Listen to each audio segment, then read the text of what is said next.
buckle up, boys. Time to go to work.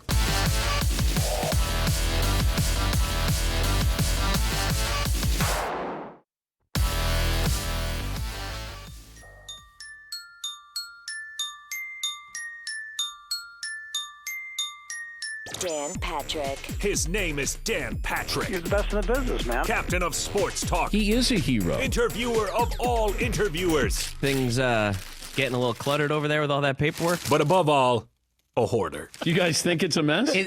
Your desk looks like, you know, when you go in the grocery store and they have 70 oranges in a pile, and if you take one orange out, the whole thing is going to fall. Just saw this article. The Knicks' approval rating among NBA players is reportedly at rock bottom after releasing a late bland statement about racism. I don't mean to be a buzzkill to Brian Windhorst, but Brian, free agents weren't coming to the Knicks prior to this. Kevin Durant said that playing for the Knicks is not cool. Broadcasting from the Mercedes Man Cave, this is Dan Patrick. Hope you had a great weekend, everybody. Gang's all here ready to go on this Monday, hour one. Dan and the Danettes, Dan Patrick Show. Get an update on the NBA season that seems to have a little more doubt in it than it did, say, a week ago. Chris Mannix from Sports Illustrated will stop by. Mike Florio from NBC Sports. Pro Football Talk will join us a little bit later on as well. A couple of ways to get in touch with the program, as we always do every Monday, best and worst of the weekend. What you saw that you liked, you didn't like, your opportunity to tweet us at Dan Patrick Show. You can also dial us up, 877-3DP-SHOW. You can listen on 362 radio affiliates around the country, and, of course, the Fox Sports Radio lineup. And you can watch on youtube.com/The Dan Patrick Show. You have to give ESPN credit for their timing last night for the McGwire-Sosa documentary. It was called Long Gone Summer. It detailed how these two guys helped save baseball after the labor problems of the 90s. Cal Ripken also had a little bit of a say in helping bring back the sport with his consecutive game streak. But you had McGwire and Sosa at the center of one of the biggest cheating scandals in sports history. And here we are with more labor problems. We have a league-wide scandal that's still hanging around. And over the weekend, it was revealed that a judge ordered a 2017 letter from Major League Baseball to the Yankees to be unsealed. The content is reportedly about sign stealing. And the Astros, of course, have been the poster children of sign stealing, much like McGwire and Sosa were for the steroid era, at least at first. And then you had Roger Clemens and Barry Bonds who joined them. But maybe the Yankees are the next chapter here in sign stealing. They'll accompany the Red Sox and the Astros. Maybe the letter's not that juicy at all. Maybe it'll blow over. But with the Yankees, everything is bigger. And no matter what they do or didn't do, it's going to be a big story to some. But then once again, we have labor problems and a scandal again. Nothing new for Major League Baseball. If you tuned in to watch the McGwire-Sosa documentary and you were expecting something more than just a trip down memory lane, then you were probably disappointed. Also, this comes not too far removed from the Jordan documentary, which has now redefined what documentaries should be all about. But they had so much archival footage. You have over 500 hours of video that the NBA shot with Jordan and the Bulls that year, and they didn't even know if they were ever going to use it. We didn't have that luxury. Baseball didn't have that luxury. The Cardinals and Cubs didn't have that luxury. There was nothing that was salacious that we now look back on and go, oh, I didn't know that. You know, I was doing SportsCenter at the time. I was friends with McGwire at the time. We had a little bit of a falling out. We've since renewed our friendship, I guess, if you want to call it that. I liked him. I did not know that he was using steroids at the time. I was naive at the time because when you're around him and Sammy, you're thinking these are good guys. And we bought into the story. I think we all just said, you know what? I don't care. I'm just looking at this for the baseball part of it. And you know what?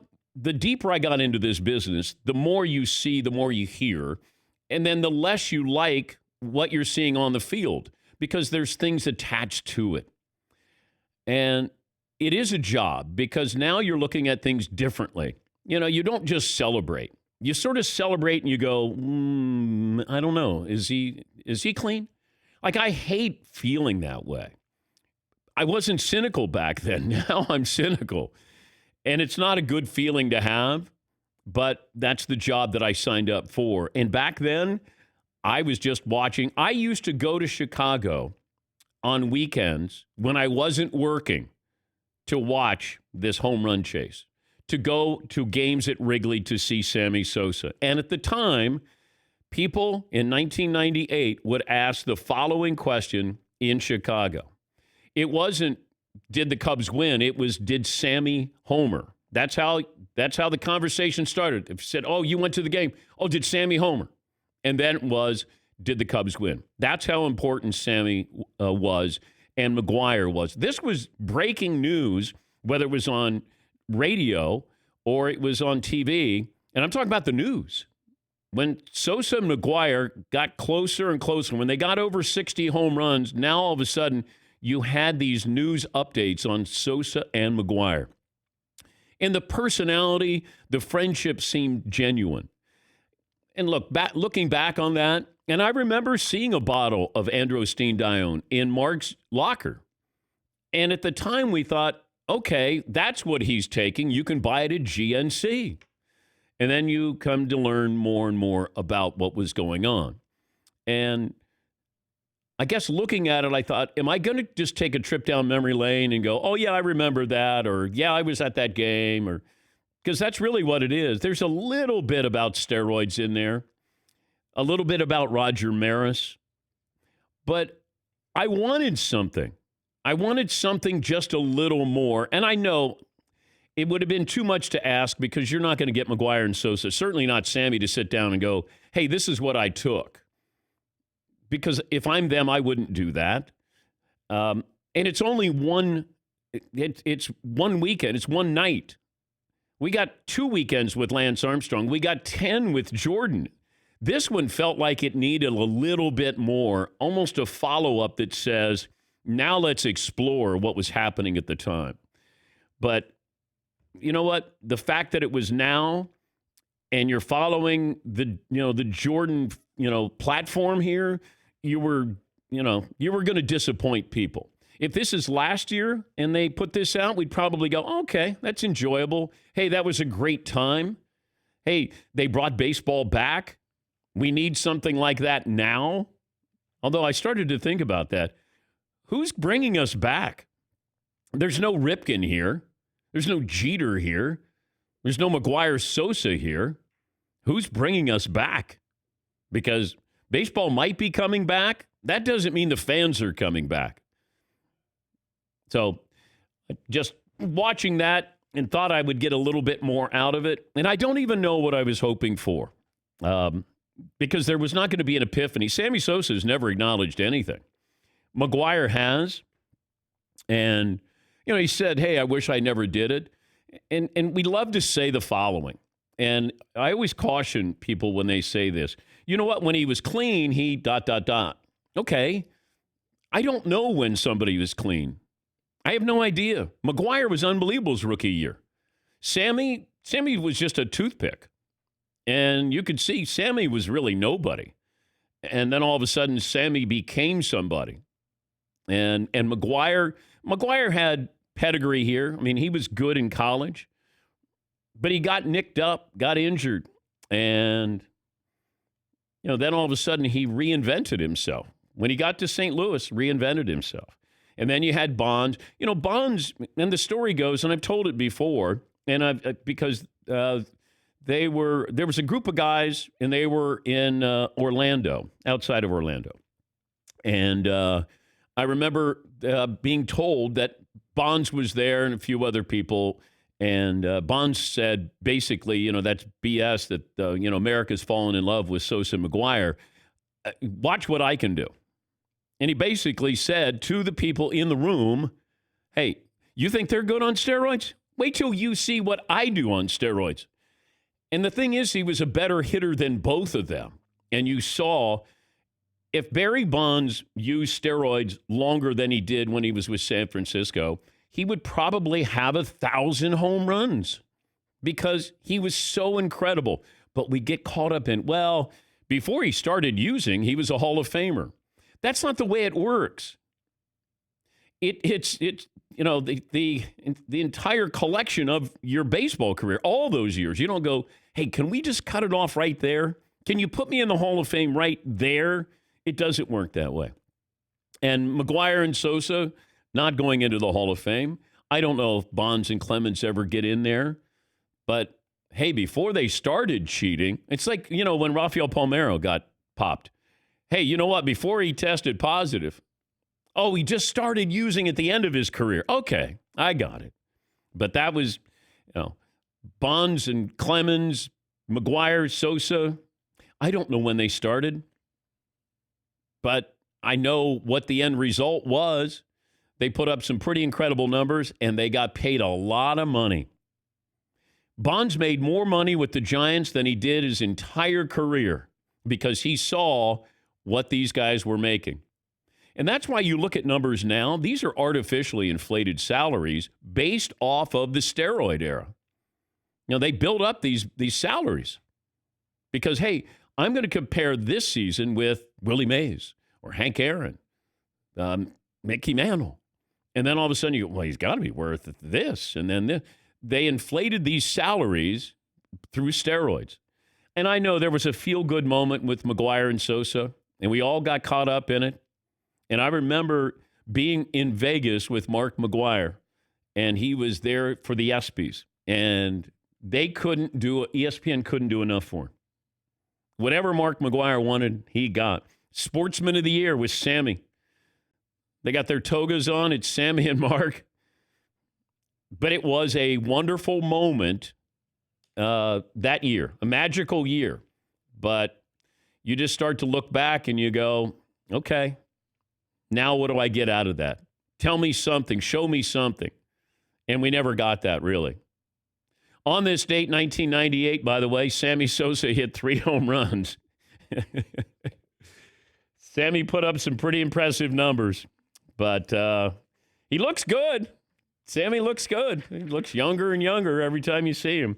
This program brought to you by Raycon. Whether you're working from home or working on your fitness, you want to hear your music, and you can do this with a great wireless earbud. Raycon wireless earbuds, the way to go. Get 15% off your Raycon order at buyraycon.com/Patrick. That's buyraycon.com/Patrick.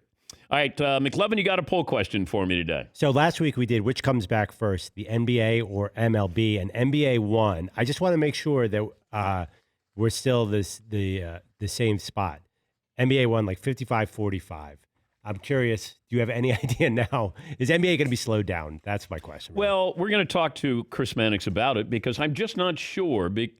Kyrie Irving said, and I brought this up even before Kyrie spoke up at the players' conference call, that it felt like, hey, everybody's going to Orlando. We're going to play these games, 8 regular season games. Then we go into the playoffs, and we're going to get done, and then we're going to finish up, and then here we go. Late July, we're going to start. And now all of a sudden it gets closer and closer. And then you go, oh, wait a minute. How long? I'm quarantined. Can I bring my family? I can't get off the island here. I'm in the bubble and that's the feeling I got. All of a sudden the walls started to close in on these players and they're like, oh man, that's right. This is real. And then Kyrie Irving said, why don't we just scrap the season? Why don't we use this opportunity for, social reform, activism? And I know the way I look at it with Kyrie Irving is I don't want to shoot the messenger. I want to listen to the message here. I may not always agree with Kyrie Irving, but I'm going to listen to the message. If somebody else delivers this message, I think we take it differently. With Kyrie, he's injured, so he's not even factoring in this. And then he's saying, hey, why don't we use this? We'll never have this platform again. And then LeBron James is saying, no, we can still do that. Patrick Beverley, who he and LeBron have their moments on the floor, he said in a tweet, Hoopers, say what all you want. If King James said we're hooping, we're hooping. Not personal, only business. Kyrie, Dwight Howard, C.J. McCollum, they have questioned, is now the time, is this the right time to go to Orlando and play? Saying it would stall the momentum of Black Lives Matter. And, LeBron has been the one to say, no, let's go back. And that's what I would want to know.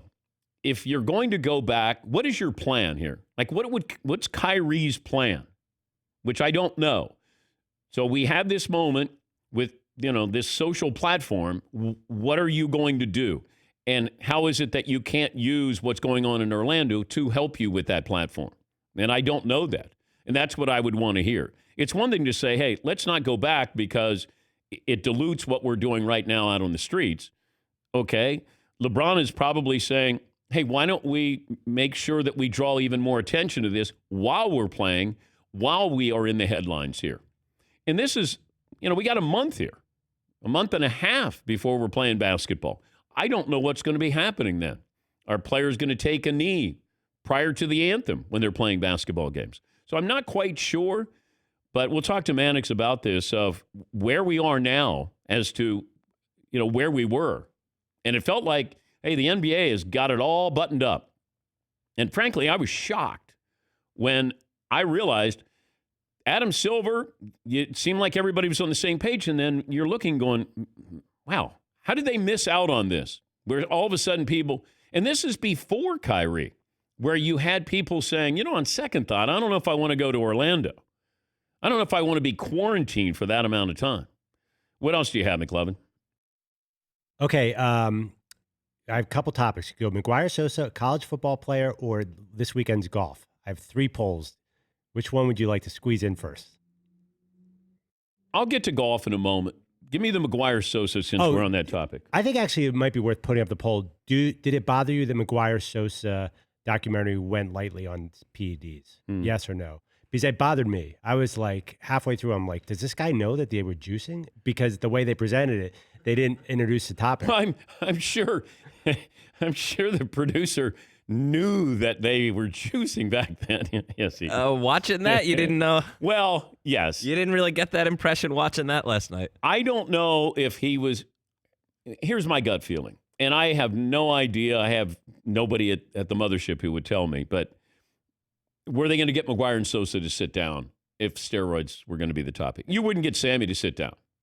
You're not going to. McGwire, you might. But I'm guessing they probably said, hey, I mean, if I'm McGwire, I'd say, well, how much are we touching on, steroids here? And if they said, oh, just a little bit, then, if you say, just celebrate what we did, can we do that? But I don't want this whole thing to be about steroids. Yeah, McClub. There was one throwaway lie where a Cubs employee said, oh, man, we were so proud of Sammy. He started eating salads and lifting a lot in the offseason. And I was like, is this a mockumentary? Like, why would you include that quote? Are you insane? Yeah, Paul. To defend the director a little bit, the documentary is supposed to tell about a period in time in historical, in the right chronological order.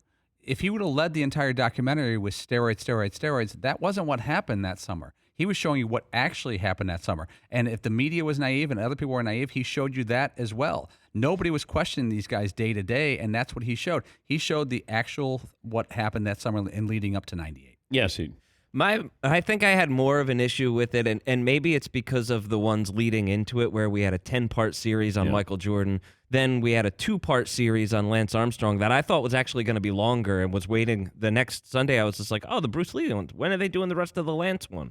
I thought that was going to be longer. And now this one, I thought, like, well, was this like the trailer for this? Because clearly there has to be more episodes of this one, and that's it.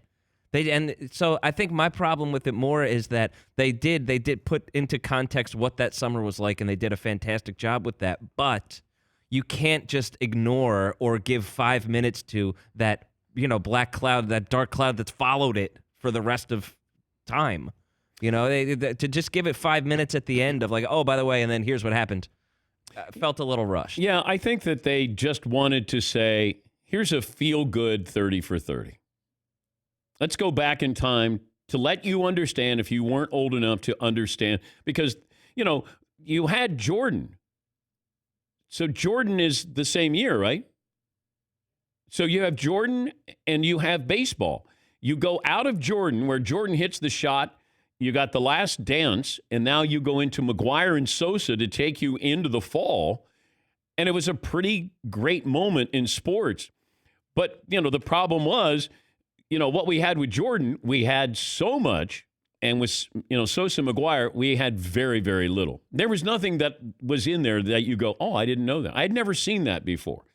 With Jordan, you had so much in there, and that's what made it even great. It made it spectacular. Yeah, Paul. One of my favorite parts about the documentary last night was when they did about 3 minutes about Roger Maris of the Yankees, and what he went through is he was trying to break Babe Ruth's single-season record, and that one day people would be like, you shouldn't be breaking Babe Ruth's record. You have no business. You're not a true Yankee. Then he would take a day off, and they'd say, what are you doing? You're trying to break this. You owe it to the fans. And his son, Roger Maris Jr., said, my dad would have liked to have hit 59 and not 61. And it haunted him more than helped him. And that was that was emotional. Yeah, I think the Maris part of this is interesting because they were literally embracing Mark McGwire. Then all of a sudden they realized what they were watching wasn't real. By the way, yesterday, the 22nd anniversary of Jordan's final game. That was Game 6 in Utah, 1998. You guys are killing this day in sports history, man. Yeah, I know. Oh, sorry. That's right. Yes, McLevin. Okay, just to take a step back here, not leading with steroids is like doing a story on the Astros and say how awesome Jose Altuve was for the first 45 minutes. And by the way, they were banging the drum. Like, the story is steroids. The story isn't how great they were. Even as amazing as it was, it would be silly. Well, no, you can still do that documentary. I think it's based on we wanted something good, and I think we chose to not look closer.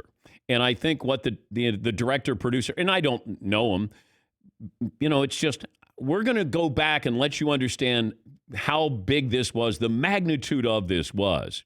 The problem is you're going to compare it to the Jordan documentary.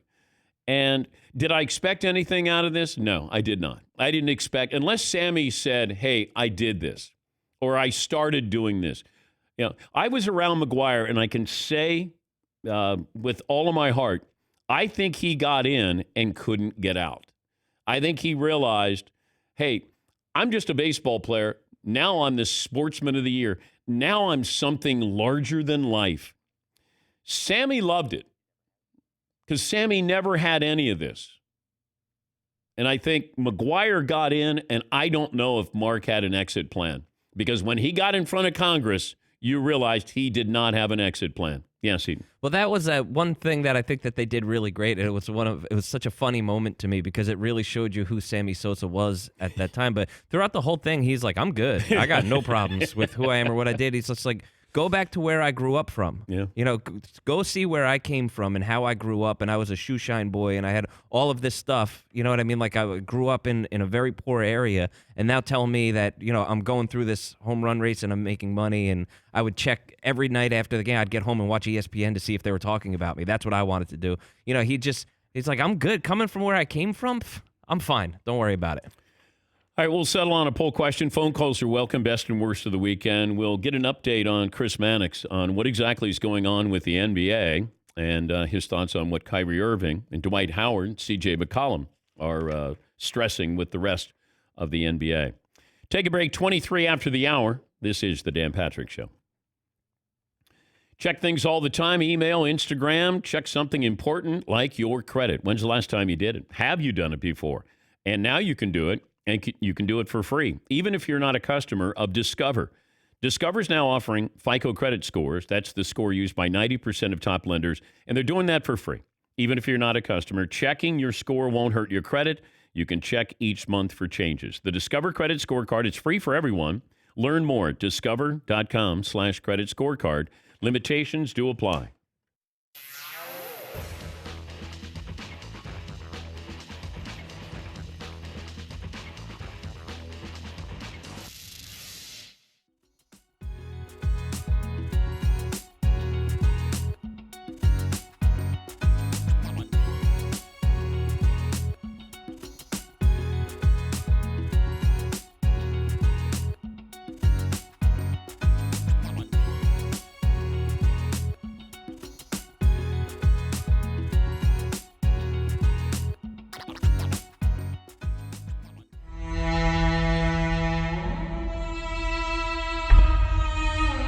Do you hold a grudge with any player right now that if you saw him, you had the opportunity to pop him, you'd pop him? No, only two people I hold grudges in, both in Milwaukee. I gave up one of the longest home runs I've ever given up, okay? Two fans, Dan. I gave up a home run to Cecil Fielder, the only ball hit out of County Stadium. And when I mean hit out, I mean hit out. So this clown... Did you even turn around? Oh, Dan, it was the loudest kaboom I've ever heard, right? It was silence, right? Big Cecil...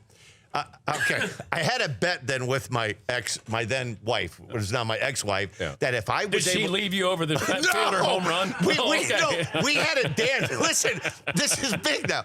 She wasn't an animal lover, but she told me if I went 7 innings, that I would be able to get a dog. I always wanted to have a dog, and I wanted a chocolate lab. So all I wanted to do was get 7 innings. So a quality start got you a dog?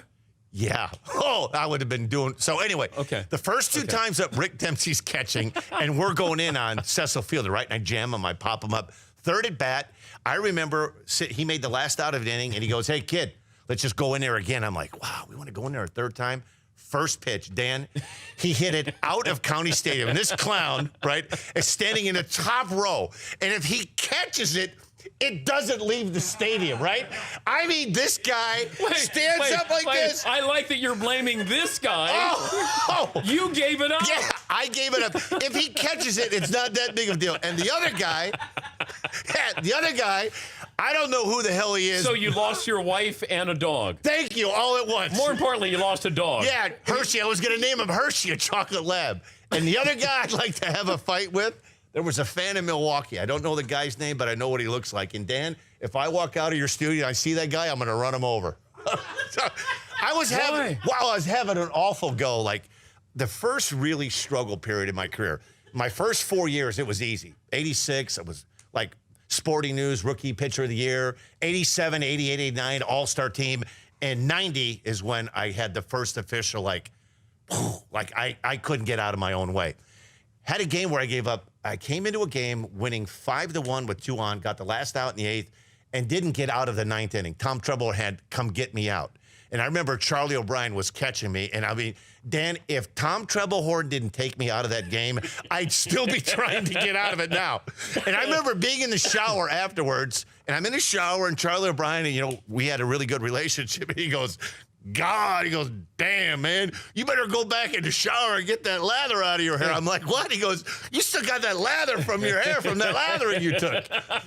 So the next week, Dan, we go on the road, we come back, and this guy, now they're starting to write in the Milwaukee Journal that I might not be closing games. They might give it to another guy because I've been struggling so bad.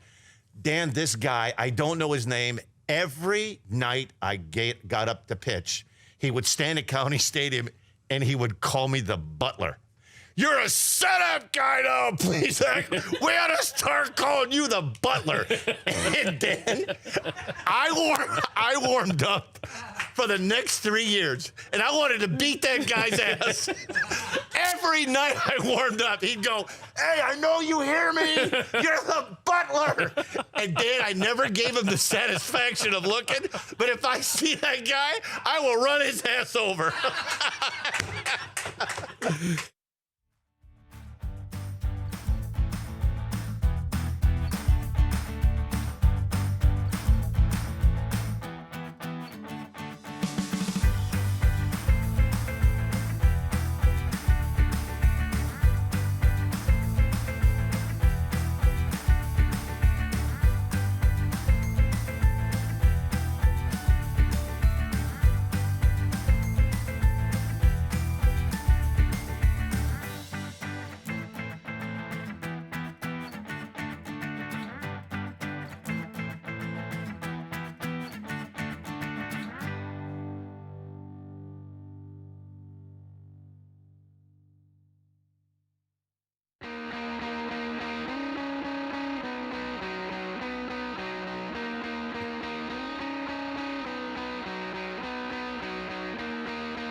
Play of the day coming up. Stat of the day as well. Today is the day. If you want to get gear in time for Father's Day at danpatrick.com, new shirts, caps, mugs, danpatrick.com. Deadline to get your order for Father's Day is today. Chris Mannix, the intrepid Sports Illustrated senior NBA writer's most recent column, NBA must not let the season's return distract from Black Lives Matter movement. And Chris joins us now from Boston. How did this start, Chris, that you had some of these players bringing up their concerns about if we play basketball, it takes away from what is going on, this social platform that they have right now?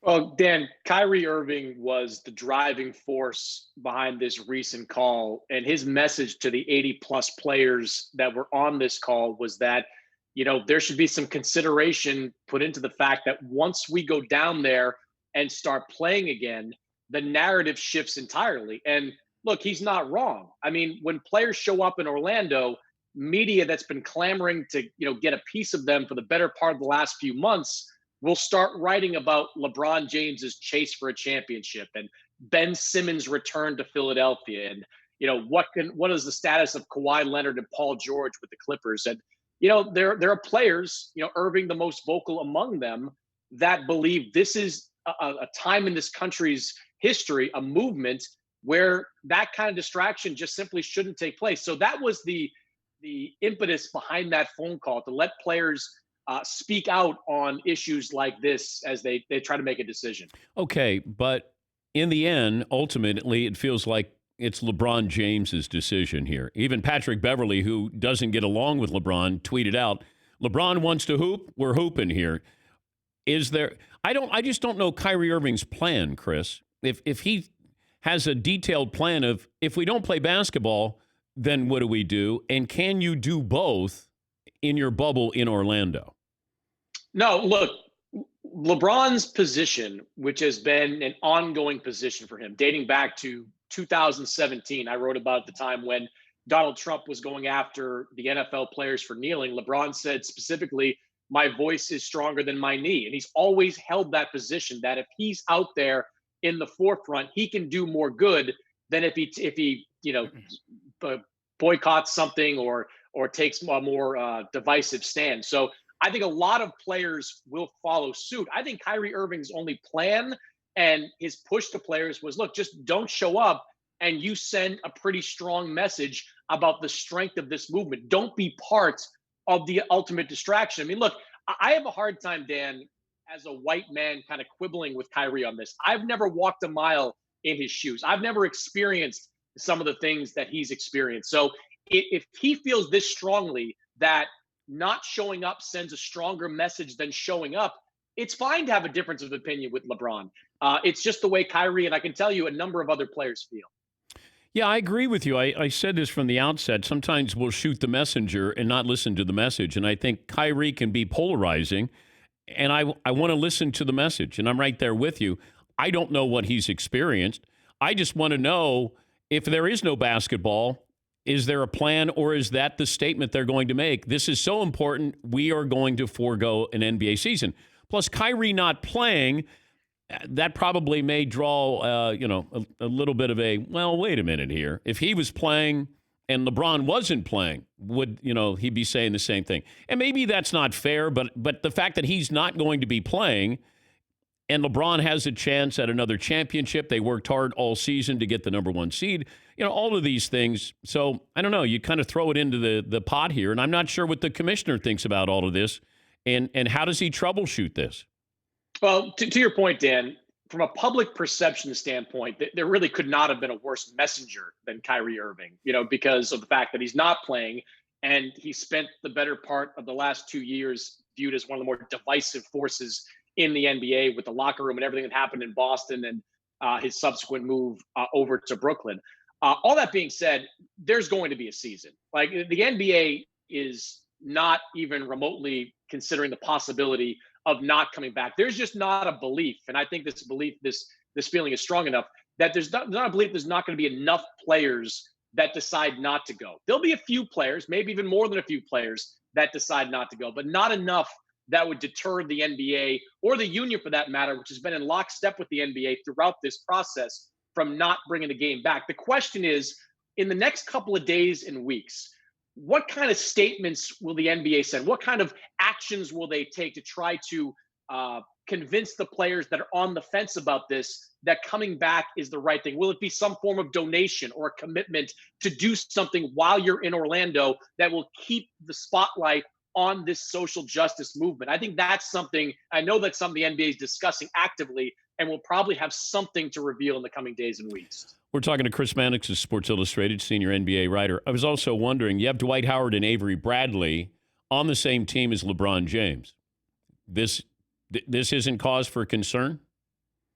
At this point, no. If we get to a different point, maybe. Look, Dwight Howard's agent's already come out and said, like, he hasn't made any decisions yet. Dwight had that statement, but then his agent kind of countered it. And I don't think Avery Bradley's made any strong decisions yet either. I think, knowing Avery Bradley a little bit, I think Avery just wants to see something come from the NBA, like I was talking about, some sort of plan to keep the pressure on or keep the spotlight on this particular issue. But Dan, it's important to note too that players are not speaking with one voice on all this. I mean, there are myriad issues out there that players are kind of sifting through at this moment. I mean, health concerns continue to be real. I mean, the NBA is talking about a bubble, but the fact that Disney employees might be able to come and go as they please, I mean, it makes it more of a spaghetti strainer than it is an actual bubble. I mean, you've got players that are going to be quarantined in there, but others that are staff workers might be coming in and out. I mean, I don't care how much personal protective gear you're wearing or how much distance you're keeping from players, you're still running a risk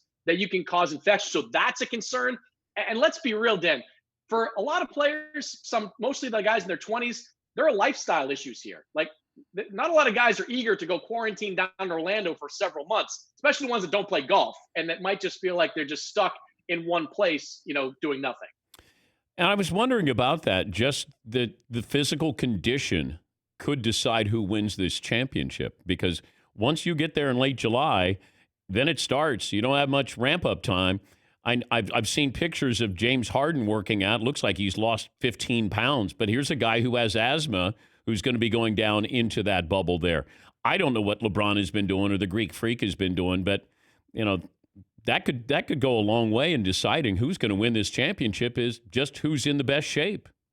Yeah, and it's interesting. I was talking to Brett Brown, the Sixers coach, about this just yesterday. And one of the things that Brett said was, as important as physical shape is, it's about kind of your mental state as you go down to Orlando. I mean, this is going to be a completely new situation where at a bare minimum, you're probably going to be there 30, 40 days. And if you're successful, significantly longer. How mentally steeled are you for this type of kind of setup? And also, how well do you get along with your teammates? Like, you're going to be in proximity with these guys for a significant amount of time. Like, do you have the kind of camaraderie that you probably need to have to survive? I mean, these things, at least to a coach like Brett Brown, and I'm sure others, these things are just as important as the physical issues.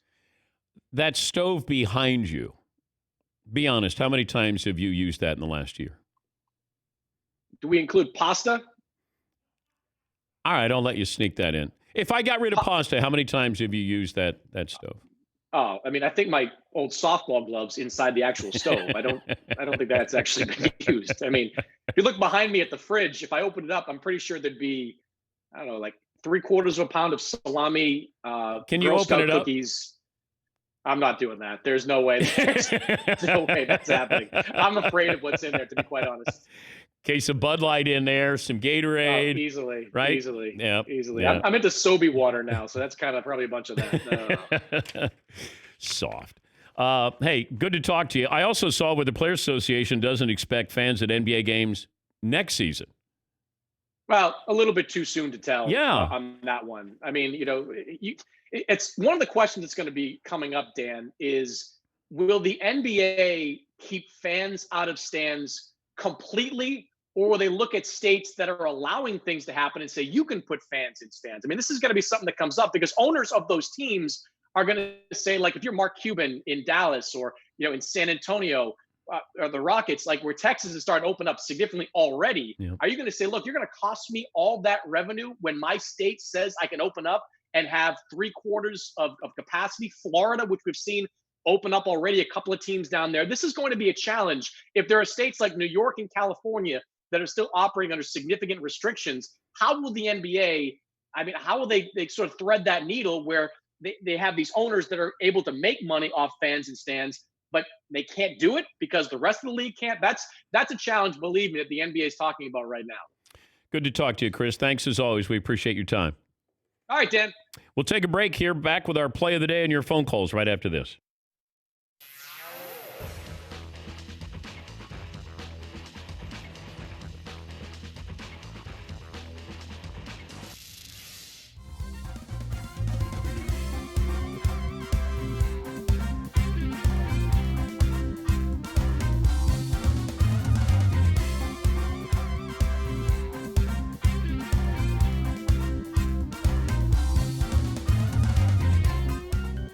Father's Day can be tough, but I've got a couple of tips for you to make it go a little smoother.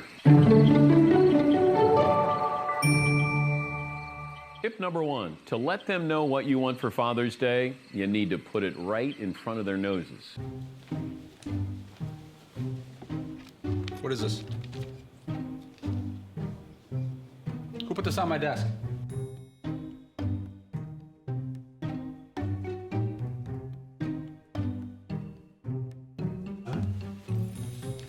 What the heck?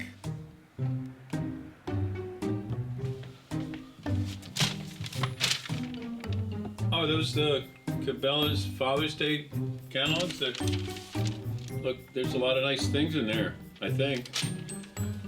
Oh, There's no need to be subtle here. Celebrate Father's Day by shopping in-store or online to make sure you find the perfect gift for Dad.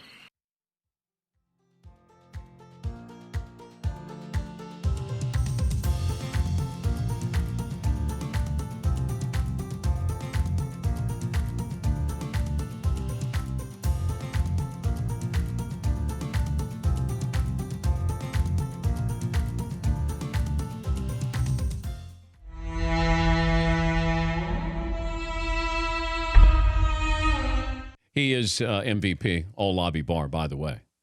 He is. He'd be a lottery pick. Yeah, Paul. 18 holes or 36 holes for Sands at the bar? He go 36? He can play 36. Yeah. But he's a good, he's competitive at 18 holes. He doesn't get cheated. At the Olympics, there's not a lot to do aside from you wake up, eat, go to work. You're there 6, 8, 10 hours. Then you get done. You might watch an event, and then you come back to the bar. And the same people would be there because they were on your shift. And then I just walk in and see Steve Sands in Sochi. And I'd just go, I'll take a beer, Steve. Let me go up to my room. I'll be right back. Yeah, good to hear that Steve Sands is still very high up on the all-lobby list because I think he's a future Hall of Famer. I think that he's got that kind of potential. So but you were always working late. You had all the swimming events. You were I never saw you at all lobby bar. I think, I think the all lobby team is, you got to pretty much remember that there's obviously not, enough of a demanding Olympic assignment for those people that can make the all lobby squads like Steve Sands. We got to, you're not going to see Bob Costas or Mike Tirico throwing back brewskis all night long at the Olympics. You're just not going to enjoy those kinds of moments. So Steve Sands, rise to the occasion again, pal, at the next Olympics in Tokyo. Okay, if you walked by the bar and you saw Bob Costas there bellied up to the bar, more reason to stop or more reason to keep going? More reason to give my brief, lame impersonation of him, such as, Bob, is there any way I can perhaps buy you a beer? Or are you taking a break from beer and going pure wine on these particular Olympic Games? Back after this. Back after this, it's stretch time in Florida.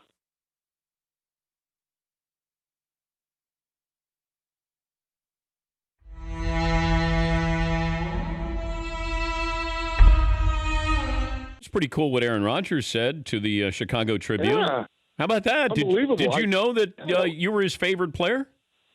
Well, it's mutual because I had a great time. I mean, we had some great conversations between plays, sometimes during plays, line of scrimmage, So he was so fun to play against. What kind of competitor he is.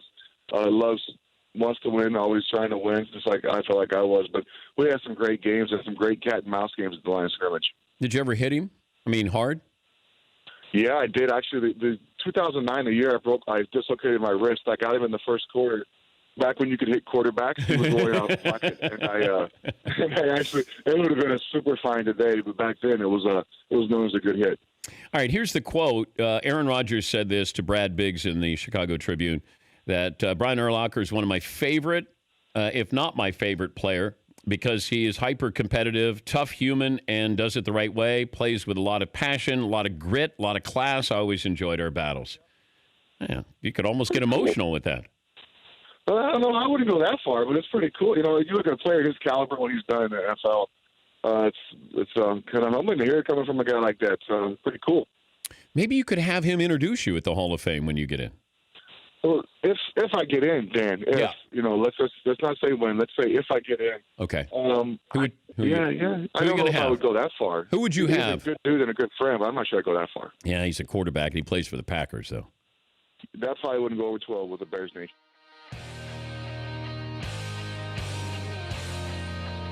Oh my God! The play of the day. Runner left side, got it! They're gonna play it and play it. This is the play of the day. Just push me. Check this out. Has the hands on the club. Slight forward press. Rolls that ball up. And he missed it. Oh, he missed it. From 3 feet away, Colin Morikawa has missed it. And that means that Daniel Berger is the winner of the Charles Schwab Challenge. Berger is back, and so is the PGA Tour. It's courtesy of PGA Tour Radio and Sirius XM. Daniel Berger wins first hole of the playoff after Colin Morikawa missed a 3-footer. And that ended it. It was good. It was fun. I was able to watch quite a bit of that on Saturday and Sunday. Once again, I start projects. I don't finish projects. And I told my wife, I said, you lost me on Saturday and Sunday. I'm not going to be available. Play of the day brought to you by LegalZoom. Need to make it legal? Make it LegalZoom.com. You can set up the right estate plan without leaving your home. Take care of your family today. The right estate plan at LegalZoom.com. I did have a trivia question for the Danettes. I said, anybody know who won the Charles Schwab Challenge? And I threw out some names, and I said, does anybody know if Daniel Berger is an actual golfer? And I think we thought it was something you put on the Traeger. No, let me have the Daniel Berger. I thought he was married to Julia Roberts at some point, but that's... Danny Motor. Oh, yeah. Danny Motor, I think. Yeah, Paulie. I watched this weekend. I don't think I would have been able to match Daniel Berger to his picture before Friday. Now, you're not alone. Yeah. I watch golf, a lot of golf, and I wouldn't have known Daniel Berger. McLevin, we got a poll question we're going to go with. First hour was I put up, was the McGwire-Sosa doc too light on steroids? 90% said yes. Bunch of other options. Here's a golf option. Is there any professional athlete with a lower Q rating than Daniel Berger? Wow. What? I'm like Paulie. I had no idea. I've heard the name because we always look at that list of golfers before the majors. Yeah. But that was a who's who of medium golfers that we always think about, like the Alex Noren types. No, that was a great leaderboard. Really? You had some big names there. I mean, they didn't do well on Sunday, but you had leading up to it. You had a lot of big names. I mean, Tiger was the only one that wasn't there. Spieth was in there. Mickelson was in there. Bubba. Rory, Bubba. Justin Rose. I felt like there was a lot of Gary Woodland and Bryson DeChambeau and Xander Schauffele. Well, I know, but get used to that. That's the PGA Tour. Once Tiger leaves, then all of a sudden you're going to go, wait, Tiger, you can't leave. You can't quit us. And Mickelson just turned 50. That's a sport that's holding on for dear life, because we're waiting. Like Rory's the next Tiger, and Spieth's the next Tiger, and Justin Thomas is the next Tiger. And nobody's the next Tiger. The PGA Tour is going to go through what the NBA went through. You keep waiting for the next Michael Jordan. That ain't happening. Brooks Koepka is a wonderful golfer. He's not the next Tiger, and he'd be the first to admit it. You keep waiting for that, and it ain't happening there. Yeah, Paulie. Daniel Berger, D. Bergs, as his fans call him, he finished he had a good 2018, tied for 12th at the PGA, tied for 6th at the U.S. Open.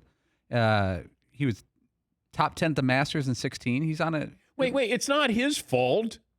Like, I don't want to criticize Daniel Berger. He won. Bergsty. Yes, so see. It is kind of funny, though, to hear, like, and Daniel Berger is your champion, and the PGA Tour is back. Like, well. I think that's where you say the PGA Tour is back, and Daniel Berger is your champion. I don't think you lead with Daniel Berger, but the PGA Tour is back. Just screaming out like Gus Johnson. And there's no gallery there. You're just going, okay. And he hugged his caddy, and then he gave dap to Colin Morikawa. Can you imagine, Nance? It was worth the wait. Daniel Berger, finally, the Charles Schwab champion. Well, Jim Nance always has one of those, storybook Hallmark card endings where, a moment for the ages, or something like that. Yeah, Todd. Couldn't he have just said Daniel Berger? Well done. Oh, okay. Just get out. All right. Go to commercial. All right. That's Fritzy 1. Everybody, wait. That doesn't quite capture the levity of moments. Sports returns. You can't put in a burger pun there at the end. That was not bad. Burger well done is obvious, but good. I liked But it. Nance had this beautiful speech to sign off, and Daniel Berger, well done. Like that would not hit the mood exactly. The rest of the PJ trying to catch up. Catch up. Yeah. Catch up. Daniel Berger. I got a lot of sleep last night. A rare victory for Daniel Berger. Okay. We're selling this kid. I know. Now we're cooking the PGA Tour. Okay. Keep firing away here. A rare PGA victory. No. Just, You must stop. I don't know. No, that's horrible. That's horrible. let us move on. Daniel Berger has onions. A little cheesy. Look at the onions on that guy. He cut the mustard. There you go. All right. He's in a pickle. Burger in a pickle. You should have been on the coverage, Dan. This feels like a Friday show, and it's on Monday. 9:51 on Monday. Oh, man. We're going to have to rally at some point, I think, later in the day here.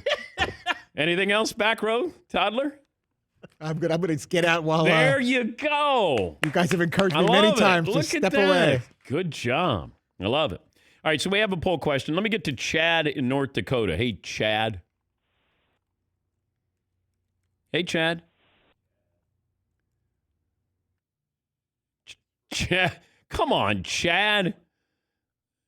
Let's give Chad's number out to everybody who's listening so they can call Chad, because he just ruined the moment What's for his us. beef? Why wouldn't he talk when you're calling? Okay. All right. Got to turn the mic down, turn the radio down, and when you're called upon, got to say something. Chad. Now watch Chad call back. Hey, I'm sorry. I had you on mute. Yeah. All right. We'll get to more phone calls. Chat Row just said we're on a roll. Oh, okay. Daniel Berger, nice buns. Wonk, wonk. And we say good morning to Chat Row, by the way. Tyler, the moderator, handling the duties there. By the way, something really big coming up on Thursday on this program. After the show, it's Mario taking on Tyler, the moderator, 9 holes golf tournament, and it will be for a shower of shame.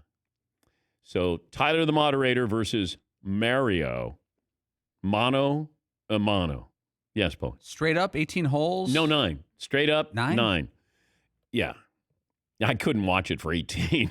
I got 9 in me, and I'll walk the course with him. Yes, he. Do you have time to give the backstory on this, or is there going to be a 30 for 30 on Tyler v. Mario and how? Sorry, Mario.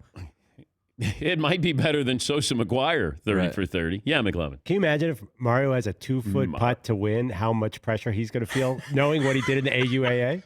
And his putt misses the hole completely. Mario. I like how somebody on Chat Row came up with a T-shirt. M-A-I-R.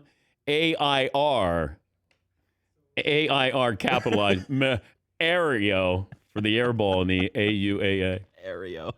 So it's Tyler. And these two, they play golf with each other a lot. And there's going to be some tension here. But on Friday, there will be a shower of shame for either Mario or Tyler the Moderator. Mike Florio from Pro Football Talk will join us coming up a little bit. Got a month before those contracts need to be signed in the NFL, including Dak Prescott.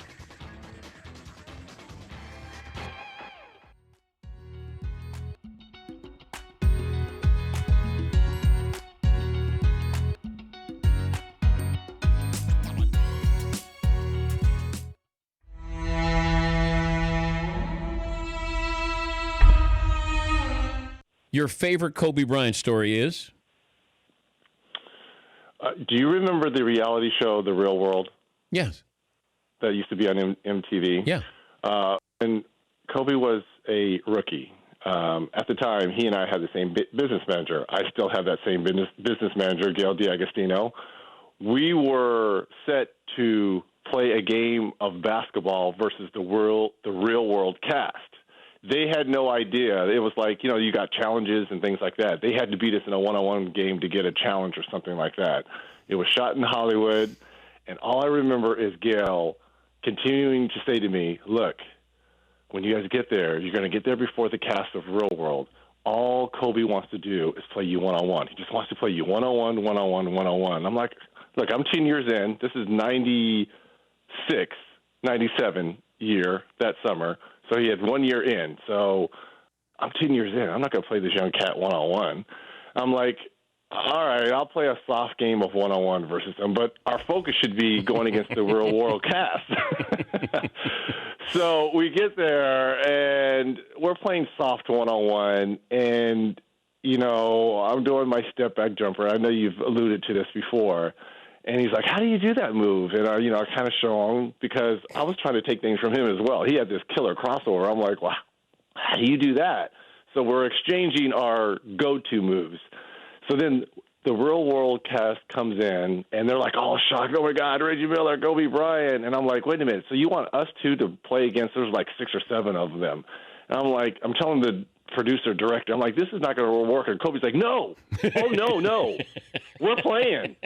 You and I, we're going against all of them, and we're going to destroy them. I'm like, Kobe, what are you talking about? There's like 8 of them. No, we're going to go. I was like, all right. So jump ball, and look, I didn't have to do anything but throw the ball to the rim. Kobe was absolutely destroying these kids. It was guys, girls. He had no mercy on. Before the new segment, I want to say Happy Picture Day to Todd. Thank you. Good to see School you. picture day. School picture. The third grade teacher, and never. It's a big. Shaved your legs for today. So beautiful. Good. A couple years Dan, in graduate elementary school. Hot new segment today, Dan. It's weekend and food pics. A lot of people want more pictures of food. We've been trading. Wait, who does? Oh. Well, no one here. Yeah, I know. Because a lot of people don't want more food pictures. Yeah. So the backstory is I was up in Rhode Island, and I decided to bore you guys with tons and tons of pictures of the food I made this week. Yeah. And Seton, unfortunately, he missed some of them, so I wanted to recap them for him. I did mention that I had tuned out. He bailed on the I group just didn't text. need them anymore. So, Dan, it's food tips for the people out there. No, let's go. Let's see. All right. Dan, there's some mussels. You want to get your mussels nice and clean, rinse them off, put them in a bowl, make sure they're nice and cool. You don't want to smother them, right? Clam broth, little clam bits, a lot of garlic butter with chives. Simmer them covered, let the mussels open up. Chopped up some scallops, some broiled scallops, put them in there.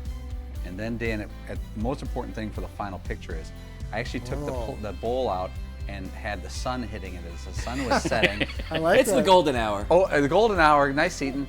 And a With the little pasta on the driftwood in the bottom. background. That is my actual dinner plate. That's what I had for dinner.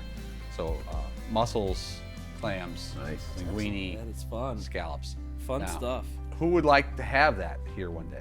I was gonna text, can I unsubscribe from this feed? But there's, where's the unsubscribe button? Can you- Because I just don't. Report spam.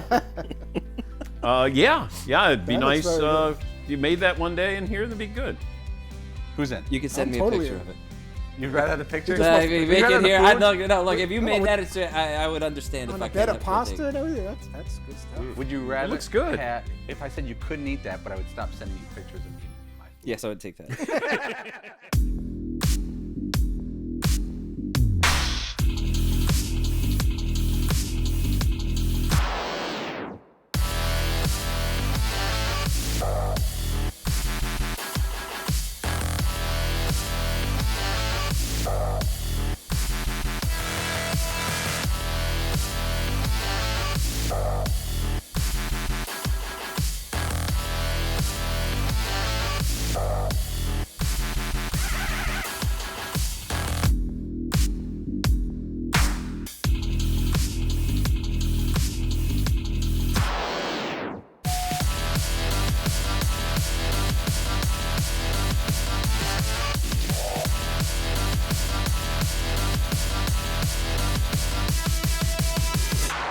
Buckle up, boys. Time to go to work.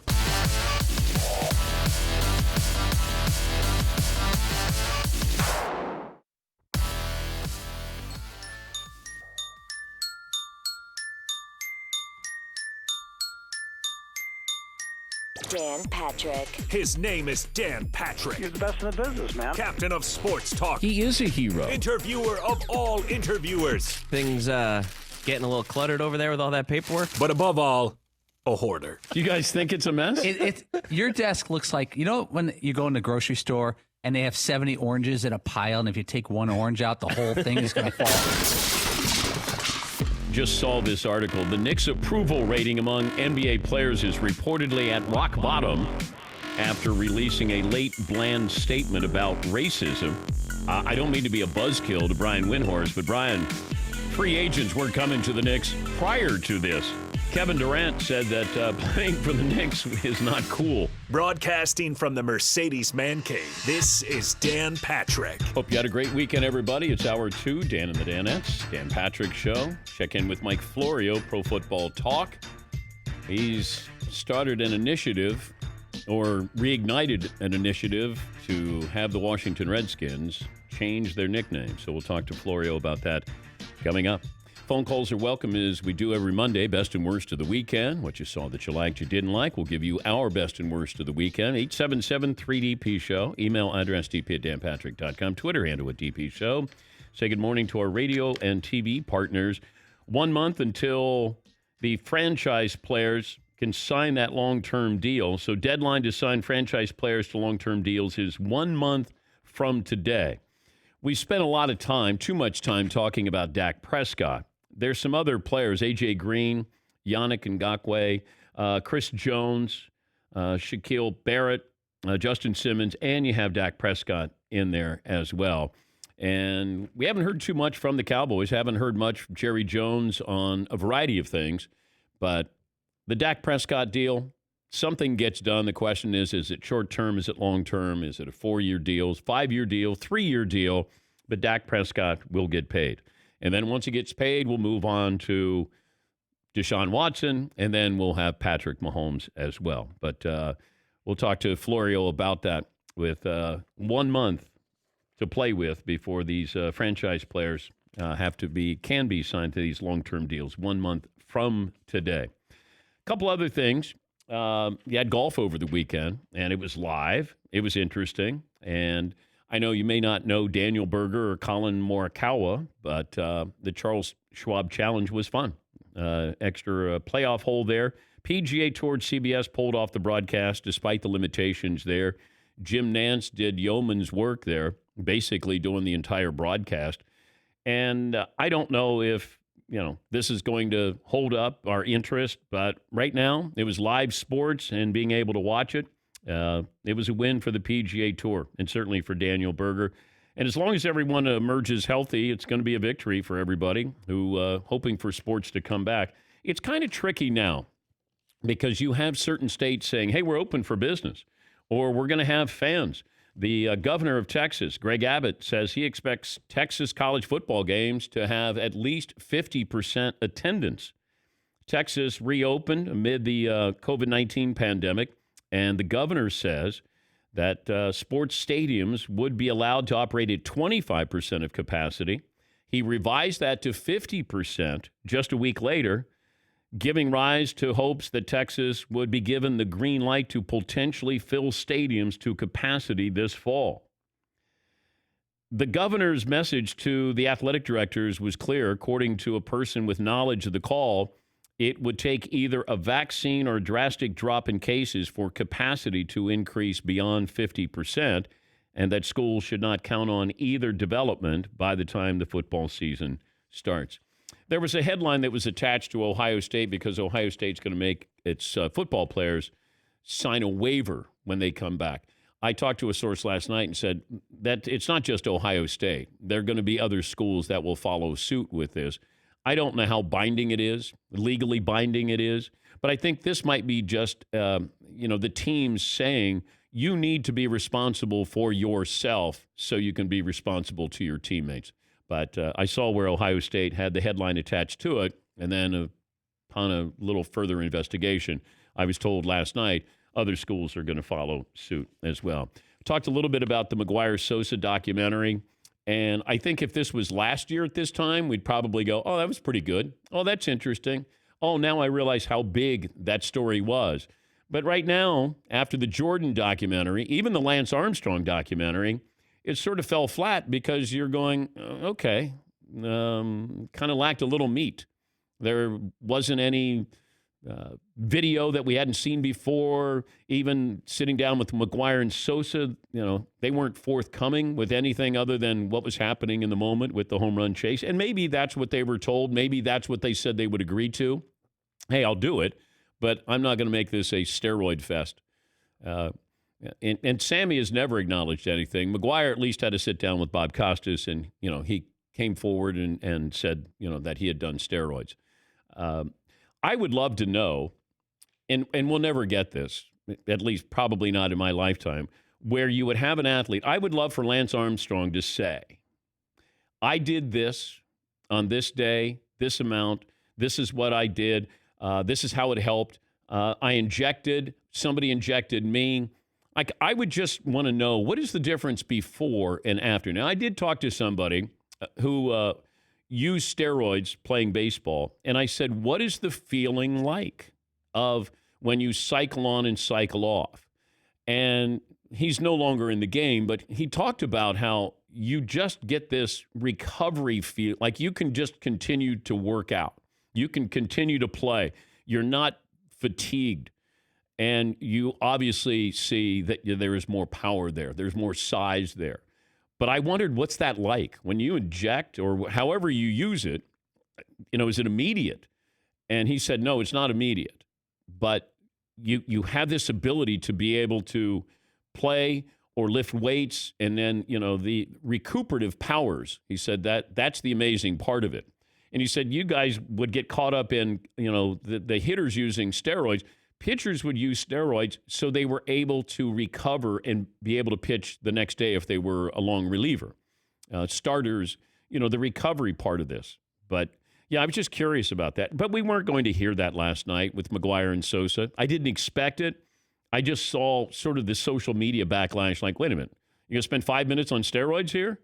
Well, I think basically what that 30 for 30 was is let's just open up the scrapbook and take a stroll down memory lane. Because there was nothing salacious in there, but this is where America was at the time in 1998. And you juxtapose that to Jordan in his last year, 1998. In fact, yesterday was the 22nd anniversary of that shot, that last game in Salt Lake. That was going on. You had all of this unrest with the Bulls. They were falling apart. They win the title. They're going to disband. And you had Sosa and McGwire, who were on national news. When they homered, it was national news. When they got to 60 home runs, it was a big, big deal. And Jordan, it was a wonderful time. You had Cal Ripken with his consecutive game streak, which is not exciting, but it was impressive and celebrated. Like it was only like he showed up for work. Yeah. Like you can't go, hey, honey, come on, Ripken's showing up for work. Hold on, I'll be there in a second. Now he's got to get to five innings. And, the only interesting part of that was when he passed Luke Gehrig. Then it became interesting. But, showing up for work and going, 1 for 4. But the Jordan, documentary and then McGwire, and I just thought it was sort of flat. It was good for people who hadn't seen that because the Jordan documentary gave an entire generation, well, even more so than us, and we were right there, front and center. And I learned some things from that I did not know, or saw things that I did not see. Certainly the Pippen part of that, the Jerry Krause role. And, you sort of, I remember at the time, and I was talking to Dr. Jack Ramsey, God rest his soul, the Hall of Fame coach. And we were talking off camera because he was the analyst for SportsCenter. And I said, Jack, the Bulls will not disband. And he was with me. Like at the time, I knew that there was acrimony, but you just kept thinking, well, you can't let this happen. You got Phil and Jordan. And then you realize Phil didn't want to continue to do it. And Michael wasn't going to do it if Phil didn't want to do it. And then, Scotty wanted to be paid. And could you trust Rodman to, stay on course here? And you got Ron Harper a little long in the tooth. You did have Kukoc. Like, you started to think about these things. In the moment, I was wide-eyed and naive. I'm going, they have to keep this together. I had the same approach to McGwire and Sosa. Wide-eyed, naive, and I wanted to believe what I was seeing. Or I didn't want to believe what I wasn't seeing, if that makes sense. And, when people bring up, oh, why do you focus on steroids? I missed. It was right in front of me. I missed it. And I always felt that I was doing a disservice to the audience if I didn't know or didn't explore. I was afraid to explore. And I was around McGwire a lot that year. And even at the award shows, at the ESPYs, I was around McGwire a lot, and even socially. But I said this last hour, and I truly believe, I think he got into something, and he didn't know how to get out of it. Because, baseball players have cheated. Guys have used steroids. But nobody, the national spotlight, like the CBS Evening News or ABC or Good Morning America, these shows were focused on this. And I think McGwire, all of a sudden, this became so big, now everybody's looking at you. And once they start, they build you up, they tear you down. Yes, Eden. One of the things that they did show last night, and again, it's just a quick thing when they're talking about steroids and andro and stuff like that, and they showed some interviews with fans, just quick snippets, and people would say, I don't care, they're not testing for it, so it's not illegal. Yeah. That is one thing that I think in hindsight it's tough to recapture, that sort of mindset and understanding how people felt that, well, they're not testing for it, so it's not illegal. So what's the problem? Yep, and I got that whenever I'd bring up Bonds. He never tested positive. Or Roger Clemens, he never tested positive. Well, they weren't testing in 2003. But look, I know we go down this road, and if baseball, the Hall of Fame wants to put these guys in, put them in. All right, it's a museum. That tell the story of baseball, put him in. Pete Rose, tell the story of baseball, put him in. He has benefited far more by not being in the Hall of Fame. If Pete Rose is in the Hall of Fame, nobody cares. Bonds and Clemens will care for a little while, and then this might be something that, is brought up occasionally. Oh, well, the Veterans Committee put him in. You want to put him in? Put him in. Sammy Sosa hit over 60 home runs 4 times. He's not getting in the Hall of Fame. McGwire hit just under 600 home runs, right? He's not getting in the Hall of Fame. You want to put him in? It's a museum. Put him in. But Baseball Hall of Fame works with Major League Baseball. They're separate, and the Baseball Hall of Fame could put Pete Rose on the ballot if they wanted to. But I would rather just tell the history. And back then with McGwire and Sosa, even though Sammy's never come clean on anything with this, McGwire has. But you want to put him in the Hall of Fame? Go ahead. Tell the story of baseball. Put him in. Yeah, Paul. I've always thought that, and it showed a little bit last night in the documentary, Ken Griffey Jr. is one of the biggest beneficiaries of the steroid era because he didn't hit 60 home runs in 2000, 2001. That's when he kind of cooled off with injuries. His best years, Ken Griffey Jr., 97, 56, 98, 58, or 56, 99, 48, and then the injuries. And he kind of, and this may sound naive, gets left off the people who we think may have done steroids list. And we blame his injuries on whatever his injuries were. But he's never talked about it. He's never lumped in, and because there's never been any proof or any allegations. But because he got hurt, he didn't hit 50 home runs for the next 5 seasons. Yeah, the problem is, if Bonds doesn't hit 73, if he hits 63, we're not as suspicious, believe it or not. Sometimes you get so big, so good, and then you don't realize how you look. And, whenever you cheat on a test, if I was going to look at Greg Sliger's paper in chemistry, I had to make sure I didn't get a better grade than Greg Sliger.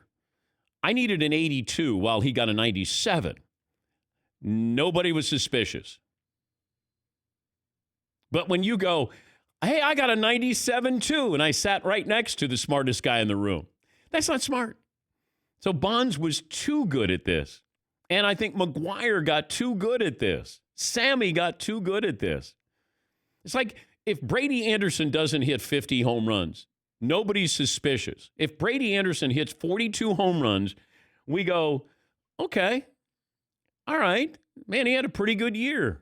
You hit 50. Now all of a sudden people go, wait, what? Because he didn't come close to that after that. You can't get too good at this. Yeah, Paul. Bonds, his 73 home run season was 2001. Now, that as impressive as that is, 3 years later, Bonds hit 362. His batting average was 362. He hit 45 home runs, which sounds like it's not that much, but he was intentionally walked 232 times. Most by far in baseball history. And that's intentionally walked, not walked. Right. Intentionally walked. Yeah, and so that means you remove 232 chances. Based on his odds per home run, he's looking at 85 home runs if he was intentionally walked at a normal rate. Yeah, McLevin. Did they intentionally walk him with the bases loaded? Yeah, Buck Showalter did it. And Showalter won the game. And we had him on, and he stood by it. He's like, hey, I'd do it again. You just don't realize how good Bonds was. His eye, his ability to, he had such a great eye. And his ability to hit that ball deep, when it came into the strike zone, he could wait for a very last second. I don't know if we've ever had anybody who had that. I know people talk about Ted Williams. Barry Bonds, to me, with his eye, and then you added the power to that, and he had that really compact swing. And it looked like that bat was a 33-inch or something. He would choke up on it a little bit. Man, that was powerful, powerful. Great. During the Bulls' playoff run in 1998, the last 8 times in which Sosa played a game on the same day as the Bulls played a playoff game, Sammy hit a total of 7 home runs, including the conference finals and the finals. It was you're talking about a great time to be in a city. You had Jordan ending with the Bulls, and then you had the Cubs. Now, the Cubs weren't good, but Sammy was must-see TV. He really was. Pretty incredible. Most home runs in a season in baseball history, players not connected with PEDs. This is John Clark from NBC. He's a Philly guy, by the way, just so to give you a hint of where this list came from. Okay. Roger Maris, Babe Ruth, Giancarlo Stanton, Ryan Howard, Jimmy Fox, and Hank Greenberg. All right. How do we know anybody after Jimmy Fox didn't do so well? Hank I don't know. Griffey had 56 twice. I don't know if Stanton is. If he is, I wouldn't be surprised. If he's not, well, good for you. Ryan Howard, I don't know. Nobody does. But you're like, yeah, that guy's got to be on. When you see somebody, that guy's got to be on steroids. I've seen guys, I know a former player on steroids, and he was thinner than me. I don't even know if he weighed 200 pounds. And he had a couple of big seasons. Yes, Eden. Someone on Twitter just asked if 1998 is the best year in sports ever.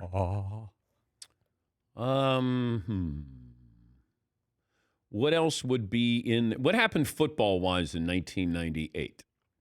Broncos? Falcons? Yeah. Well, which year do you count? The Super Bowl year or the season? Well, I don't know. Which one's better? That was Randy Moss's rookie year. That was awesome. I seem to recall. Is that when they went 15-1? I think so. And the Gary Anderson missed the kick. We have to check that. Yeah. Yes, Paulie. In 2016, you had Villanova winning the title with a last-second shot. Was it Jenkins? Right? Yep. Cubs down 3-1 to win the World Series. Yeah. You had the Cleveland Cavaliers down, beat Golden State to win the NBA title. LeBron. That's pretty good. There's a few more there. Yeah, we'd have to do some research there. The best year in sports, at least modern era. Let me take a break. Mike Florio is set to join us, and a few things talk to him about this initiative to have the NFL re-examine the Washington Redskins nickname. Also, these players have a month signing that franchise tag, including Dak Prescott. So we'll talk a little football with Mike.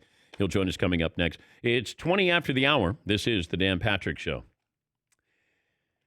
You work from home, you're on your computers all the time, and you got to be careful. because cybercrime is waiting. Identity theft is affecting our lives. Every day we put out information all the time, and you get these hackers, they have access to our personal computers. You'll get an attachment disguised as a COVID-19 report, and then it downloads a file that gives hackers access to your computers. That's why you need to have LifeLock. Just monitoring is not good enough. LifeLock detects a wide range of identity threats like your social security number for sale on the dark web. If they detect your information has potentially been compromised, they'll send you an alert. You have access to a dedicated restoration specialist to your case should you become a victim. No one can prevent all identity theft or monitor all transactions at all businesses, but LifeLock sees threats you might miss on your own. Join now. Save up to 25% off your first year with the promo code Patrick. 1-800-LifeLock. Or go to lifelock.com, use the promo code Patrick for up to 25% off.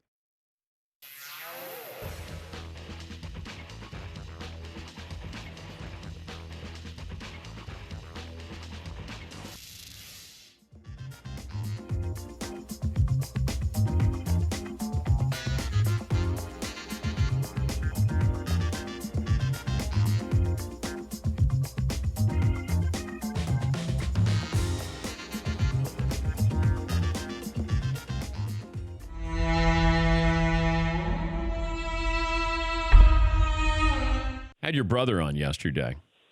He said the last time you guys got in a fight, pickup basketball game, you were probably a sophomore in high school. It spread into the house, I believe, and your dad was involved in this. Do you remember such occasion? Oh yeah. It was. I think it was argued. Yeah, it was the last time that we really got into it. I ended up body slamming both of them, and we ended up breaking some stuff in the kitchen. Wait. Man, you want to talk about turning into a man? I was a young boy that turned into a man that day. Is that when you knew you could play in the NFL? No, but that definitely gained some confidence. I was because I had never really taken it to that extent of fighting back that much. I mean, my brother was always bigger, stronger than me, so at that point in time, I was mad enough, and the care of getting my tail whooped anymore was just out the window. I was carefree in that regard. So it was just and what happened, it worked. You know what I was thankful for? I was kind of thankful that my dad got a little banged up, because when he hit the floor, he started screaming, "Ah, my back!" So and that ended the fight right there. So Jason couldn't retaliate after that because Dad's hurt. So it was just like, oh, nice. Did I just win that? I'm not even worried about my dad. What was dinner like that night after Dad gets hurt? I think it was smooth. It was okay. Dad threw some ice on his back. I think we ended up getting some pizza that night because we broke the stove. But other than that, it was smooth. Could you take your brother now? You know what? I wouldn't even want to try it. I wouldn't even want to try it. That is a beast that I would not want to awake. And it's something that I would just love to stay away from. Yeah, I don't blame you. It always it feels like your brother's a little crazy. I don't know if it's by design or not.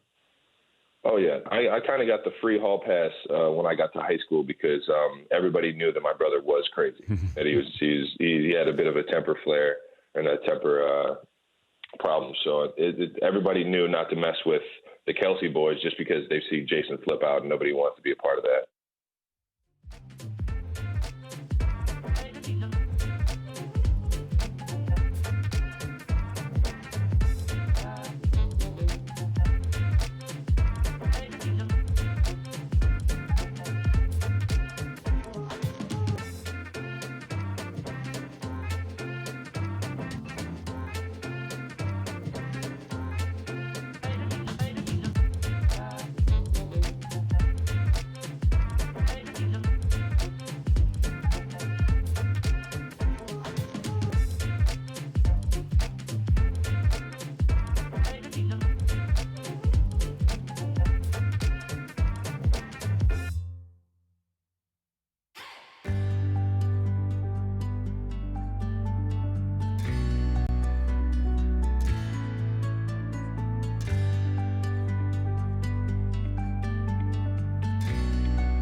Dan Patrick Show brought to you by Mercedes-AMG. Be prepared for whatever comes your way. It's the all-new GT four-door coupe. Life's a race.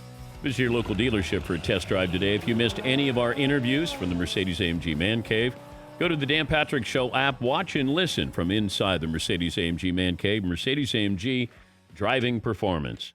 He's the founder of Pro Football Talk. He's on Pro Football Talk Live, co-host with Chris Sims. His latest article, Drew Rosenhaus, Colin Kaepernick should get signed. Is Colin Kaepernick represented by Drew Rosenhaus, his football rights, Mike? No. Jeff Nally represents Colin Kaepernick and has for several years now. But Rosenhaus, a prominent agent, spoke to NBC News and shared that opinion. And I feel like this time around, more people are speaking openly about what the NFL needs to do as it relates to Colin Kaepernick. And I think we're just waiting to see if one of the 32 teams will do something, bring him in for a workout, negotiate with him on a contract, and maybe add him to the roster now that the mood seems to be a lot different than it was when the blackballing began 3.5 years ago. Do we know if Kaepernick wants to play if he is going to be a backup quarterback? Definitely wants to play, definitely willing to be a backup. I think it's going to be a challenge to work out the right contract because from one perspective, you could say, Dan, he should just take whatever he can get, even if it's the minimum salary. From the other perspective, and I think this is part of the notion that the pendulum is swinging the other way, you put Kaepernick's name and number on an NFL jersey of one of the 32 teams, that jersey probably becomes the highest selling jersey immediately, coast to coast. That team develops a national following immediately. You know, teams do the Hard Knocks show because they want to have a national following, and it never happens. This is a way. If you're looking for a national platform, this is the way to do it. So there is value in having him on the team from a business standpoint, whereas 4 years ago, people were afraid to have him on the team from a business standpoint. And also, he's going to help your team get better. We've looked at a lot of the depth charts. And I start with the Houston Texans. Who fits better as the backup to Deshaun Watson given his skill set? A.J. McCarron or Colin Kaepernick? It's that simple. It's a no-brainer. It's Kaepernick, not McCarron. I thought Kansas City would be a soft landing spot with Andy Reid. You got the most secure player in football in Patrick Mahomes. And I thought, they just won the Super Bowl. You could bring in Colin Kaepernick and Mahomes would welcome that. Because some of these quarterbacks, I wonder if Russell Wilson welcomed Colin Kaepernick.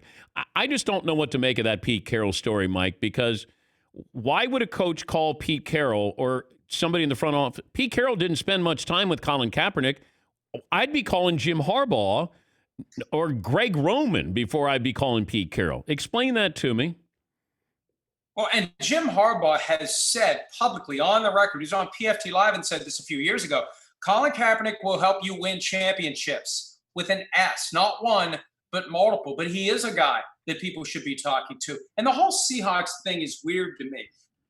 They didn't sign him because they regard him as a starter. Well, why'd you bring him in for a visit then if you were looking for a backup when you regard him as a starter? He never had a workout with the Seahawks. They view him as a starter. I think back in 2017, they had deeper issues on that team. They had guys in that locker room that resented Russell Wilson that maybe would have lined up behind Colin Kaepernick if he was on the team and created a problem as to whether or not maybe Russell Wilson should be benched for Colin Kaepernick. I think that's one of the reasons they steered clear. But why even bring him in if that's the case? I know. That's what's odd about it. But according to Carroll, somebody's doing their due diligence. Somebody's interested. And I really do think that the atmosphere is much different now than it was 3 years ago. And I'd like to think somebody's going to take a step back and say, hey, there may be a segment of the fan base that isn't happy about this. Well, to hell with them.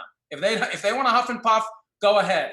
We've got a lot more people now who will embrace us for giving Colin Kaepernick the chance he's been denied for the last 3 years. I've seen people speculate on where Colin Kaepernick could end up. And I don't know if you caught my interview with Doug Williams, who works with the Redskins. And I did say, hey, have you guys thought about Colin Kaepernick? And he goes, no, because of President Trump, the military that's in Washington, D.C.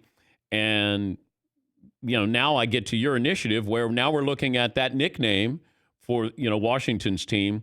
I don't know if Daniel Snyder would entertain that. I don't know if it would, hey, I can bring in Kaepernick, just let me keep my nickname. I don't know how any of this works, but I don't put it past any of these owners. What do you make of Washington, D.C., first of all, with what Doug Williams said? Well, I mean, if you sign Colin Kaepernick, there's a chance the first thing he says at his introductory press conference is, all right, let's change the nickname. Right?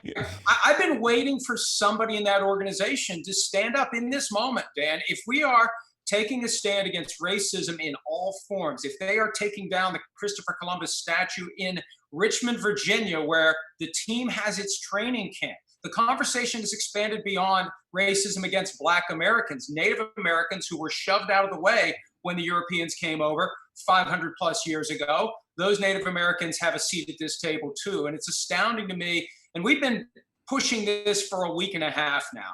And I've been hoping and praying that somebody will catch on to it and run with it. And somebody from within the team. I mean, this is a time where it isn't courageous anymore to stand up and say the right thing and do the right thing. And I just keep waiting for whether it's the coach, whether it's one of the players, whether it's somebody to say, hey, you know what? We're taking a stand against racism. This name is a dictionary-defined slur. Now's the time to change it. And I keep waiting and hoping that to make this moment complete and to give the NFL a true way to impact. You know, it's one thing to issue statements and videos and throw money at the problem, and that's fine. That's needed. But if you really want to prove that things are different, NASCAR gets rid of the Confederate flag, the NFL changes the Washington nickname, and repairs Colin Kaepernick, gets him to where he would be right now if he hadn't wrongfully been denied a job the last 3.5 years. Talking to Mike Florio from Pro Football Talk. Baker Mayfield, J.J. Watt, Bill O'Brien talking about taking a knee here. That's why I go back to, you kind of snuck that in with the Texans might be a great spot here. And knowing your relationship with Bill O'Brien, I wonder if Bill O'Brien, a coach, is going to take a knee. You got a secure quarterback in Deshaun Watson, and you could bring in Colin Kaepernick. Man, that might be able to put a nice little bow on this. Hey, Dan, it's a no-brainer. And I thought of it last week when I combined the heartfelt message that Bill O'Brien had almost 2 weeks ago when he first addressed the George Floyd murder and his feelings on where things currently stand in the country. Bill O'Brien, who's both the coach and the GM of the Houston Texans. So he doesn't have to say, well, the GM didn't let me sign this guy. He has that authority. He attended the George Floyd funeral last week in Houston. Cal McNair, the owner of the team, was there. And that was the moment when Al Sharpton said, this isn't about putting Colin Kaepernick back to work. It's about repairing him. It's very, the best argument now for not signing Colin Kaepernick is, well, he hasn't played in 3 years. Well, he hasn't played in 3 years because you've frozen him out for 3 years. It's not his fault. And you mentioned the Chiefs. I mean, if Andy Reid is the guy who gave Mike Vick a second chance after 2 years out of football for something he did, why not give Colin Kaepernick? I hate to even use the word second chance. Yeah. Second chance implies there's a need for a second chance. Why not be the one to bring him back after 3 years and give him an opportunity to get to where he otherwise would have been after being wrongfully denied employment the last 3 years? And speaking to African-American who's still in the NFL, and he said last year, until the white stars get behind this, it won't have the movement, the momentum that we need. And now you're talking about Baker Mayfield and J.J. Watt and, a coach in the NFL who's willing to do this. I get the feeling that you might be in the minority if you're not kneeling on game day. What do you think is going to happen? And I know we got a lot of time before we get to September, but what do you think the sidelines are going to look like? Well, it's funny. Justin Jackson of the Chargers last week made the comment that there's a chance by the time we get to September, there'll be no need to kneel because the change will be happening to the point where there isn't the importance to bring attention to the problem. But I think as of right now, based upon where we are, based upon where we likely will be in September, there will be a lot of people kneeling. And I loved Baker Mayfield's message because it's the message the NFL should have had from day one. I'm doing the right thing here. And if I lose fans over it, I don't care. The NFL's problem in 2017 is they feared that there would be a segment of the fan base that would turn away from them, and it would affect them in the pocketbook. It would affect them in the TV ratings. And to a certain extent, the anthem controversy did affect the NFL that year. The world is different, though, this time around. And I think the NFL needs to go back and throw away the playbook from 2017 and recognize that, you know what? First of all, anybody who does refuse to watch football, and a lot of people will say they refuse to watch and still watch, but if they are going to turn away from us, that's their problem. We don't want their business if that's how they think. if they refuse to understand that kneeling during the anthem isn't disrespect of the flag, the military, and the country. And secondly, maybe there is a net gain here, as I said earlier. We sell jerseys, we sell tickets, we develop a national following because we're the ones who stood up and did the right thing. NBA season opener still on time, but where do we stand with fans in the stands? Well, look, Dan, I'm concerned about the things that I'm hearing, and I know that the media has moved on to a large extent from the coronavirus, but when you see the spikes in some of these states and when you see states reopening and nightclubs packed with people and no masks in sight, I'm just concerned that when we get to September, it's going to be impossible to have fans at these games. I just hope that they can come up with procedures and protocols that the union, the league, the coaches, everybody are on the same page about. There's a protocol out there. The union hasn't agreed to it. John Harbaugh was complaining about it last week. They got a lot of work to do to come up with a system that gets everyone on the same page and that keeps the virus off of the playing field, out of the locker room and off of the playing field. That locker room is usually a petri dish and the playing field is worse. And they better have a good plan or they're going to get this thing started and it's going to fall apart by the end of September. NFL owners on the clock here for that franchise tag. And can you say, I know that it's been Dak Prescott, and I know there are other players there, Ngakoue and A.J. Green here, but is there, like, the worst case scenario for the Cowboys with Dak Prescott is what? Well, the worst case scenario is they don't get a deal done with him before July 15th, so they can't do a multi-year deal for 2020. Then he holds out of training camp in the preseason and shows up a week before the opener like Le'Veon Bell did 3 years ago. And the Cowboys have to decide, do we go with Andy Dalton, who's ready to go, or do we go with a guy who's just walked through the door? And if they don't do that long-term deal by July 15th, you've got Dak Prescott on the Kirk Cousins plan, where it's $31.4 million this year, $37.8 million next year. 2022, it's either $45 million if they use the transition tag, $54 million if they use the franchise tag a third time, or he walks away into free agency. And see, that's what this comes down to, Dan. It's a very simple analysis. What will the Cowboys offer Dak Prescott to give up $69 million over the next 2 years, plus a shot at free agency like Kirk Cousins got? What will it take to get him to trade that in? That's the challenge, and that's what the Cowboys have to answer. And they have to come up with enough to get him to trade in what he currently has in his hand. Good to talk to you, Mike. Hope you're well. We appreciate your time as always. All right, Dan. See you, buddy. That's Mike Florio, Pro Football Talk Live, profootballtalk.com. We'll take a break. Your phone calls are coming up next, and our best and worst of the weekend right after this.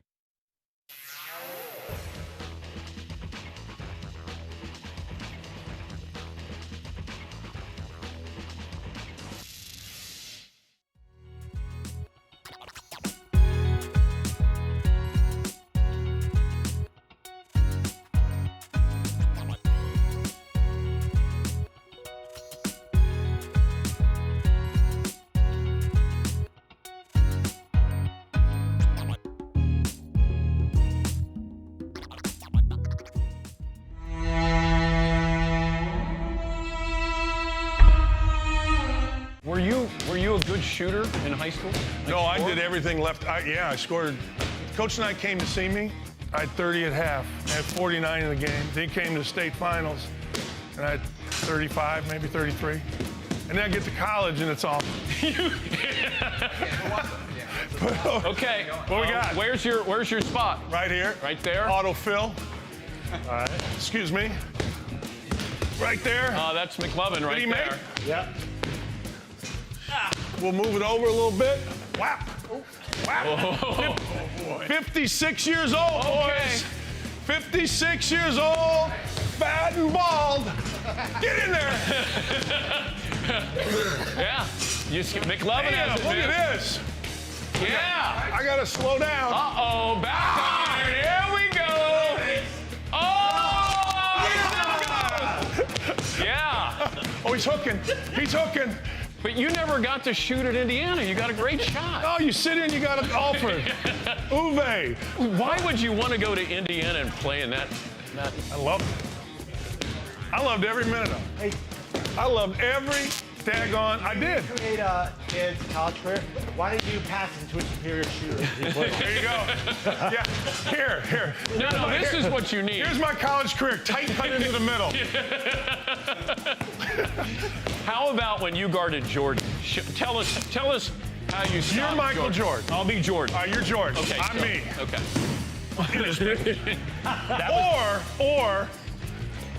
Please don't make. I'll tell you this, Dan. We got time? Yeah, I think. How much time do we got? Come here. Yeah, you got a minute. On the block. Okay. So Michael Jordan has me on the block. Yeah. All right. He turns this way. Like he turns for a jump shot. Yeah. Swear to God. He jumps up.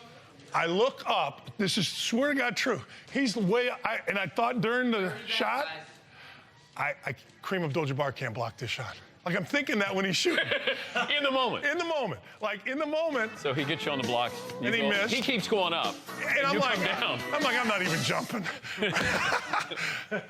So I won the contest. Appreciate y'all having me. Only Patrick shoot. I mean, you walked right over my line. Before, like I've been playing it, and somebody will walk like right here, like this. You go, I was just You can't do that. So this guy missed a 3-foot putt that he needed. Yeah. Do you think all 5 of us could make a 3-foot putt? No. Okay. No. Because this is the 12th at Augusta. Drained it. Drano. Drano.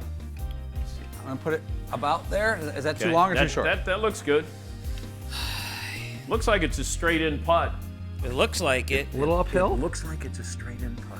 Oh! Pushed it. Let me try. And Daniel Berger has won the Charles Schwab. PGA is back.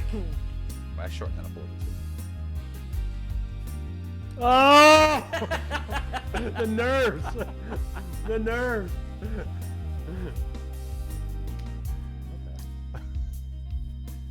On here. Oh, I thought that was going in. It's about a little bit time? of pressure here. Man, never up, never in, Todd. No. Just saying, That that's was weak. What does that mean? if it's never up. Oh. So wait a minute. Now it's a show. It's a playoff now. Oh, playoff? Got to do a playoff. It's a playoff From between how you guys. far? Let's go. You pick it. How about we do That, Is how that about about that white 5? line? That white line on the side of the wall there. right there? That's called the pin. That's probably 5 feet. How about there? I don't even know if it how this breaks. Oh boy! Wow, that Paul, took a- this is for the Dan Patrick Invitational champion. Wait, back to the line there. You tell me where you want. You Right point. there, right by the line. There you Oh, go. too Oh my hard. God! You're gonna make me do that! Oh! We would have given you that one. I was trying to make sure it didn't break out here. We're still in a playoff. Yeah, no, it's still a playoff. Okay, now we have to go back and. I don't even know which way it breaks after the way you hit it. You hit it hard. I gave you nothing I'm to having read. trouble reading. I know. Man, I'm so nervous. Nice. Oh, man! It's side door. Man, that looked like it was going away on you. Side door.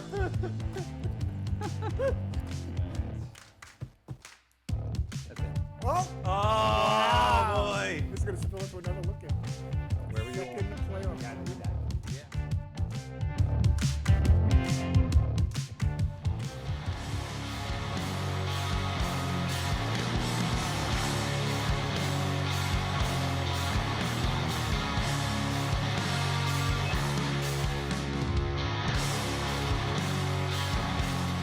Alrighty, best and worst of the weekend. We'll give you ours. Let's go around the room. Let's take a spin around the room. Back left, Todd, best and worst of the weekend. My best, the MLB Players Association rejecting the league's latest proposal and wanting to know by today, supposedly, what the game plan will be for the season. It'd be great to set the schedule and move on already from all this. My worst, Wait, that's your best? That was my best because now they're forced to move something along instead of day after day after day. If they're going to hold to this Monday deadline today, maybe we're going to finally get the commissioner to say there's a season, deal with it, and here's the schedule. And then we have to keep talking about if they're going to play, when they're going to play, how many games. You know, this whole thing about baseball and when they're coming back and how many games, and maybe it's going to make it the regular season have a little tension because baseball's regular season doesn't have much tension. Usually with individual honors, you might have that, but There's just so many games. If you're going to have 48 or 50 games, then, these games they're all going to meet. Like you could go into a weekend series and lose that, and all of a sudden you could be in, real jeopardy here in a couple of weeks or, when they start the regular season. But, now you're going to force the players to come back.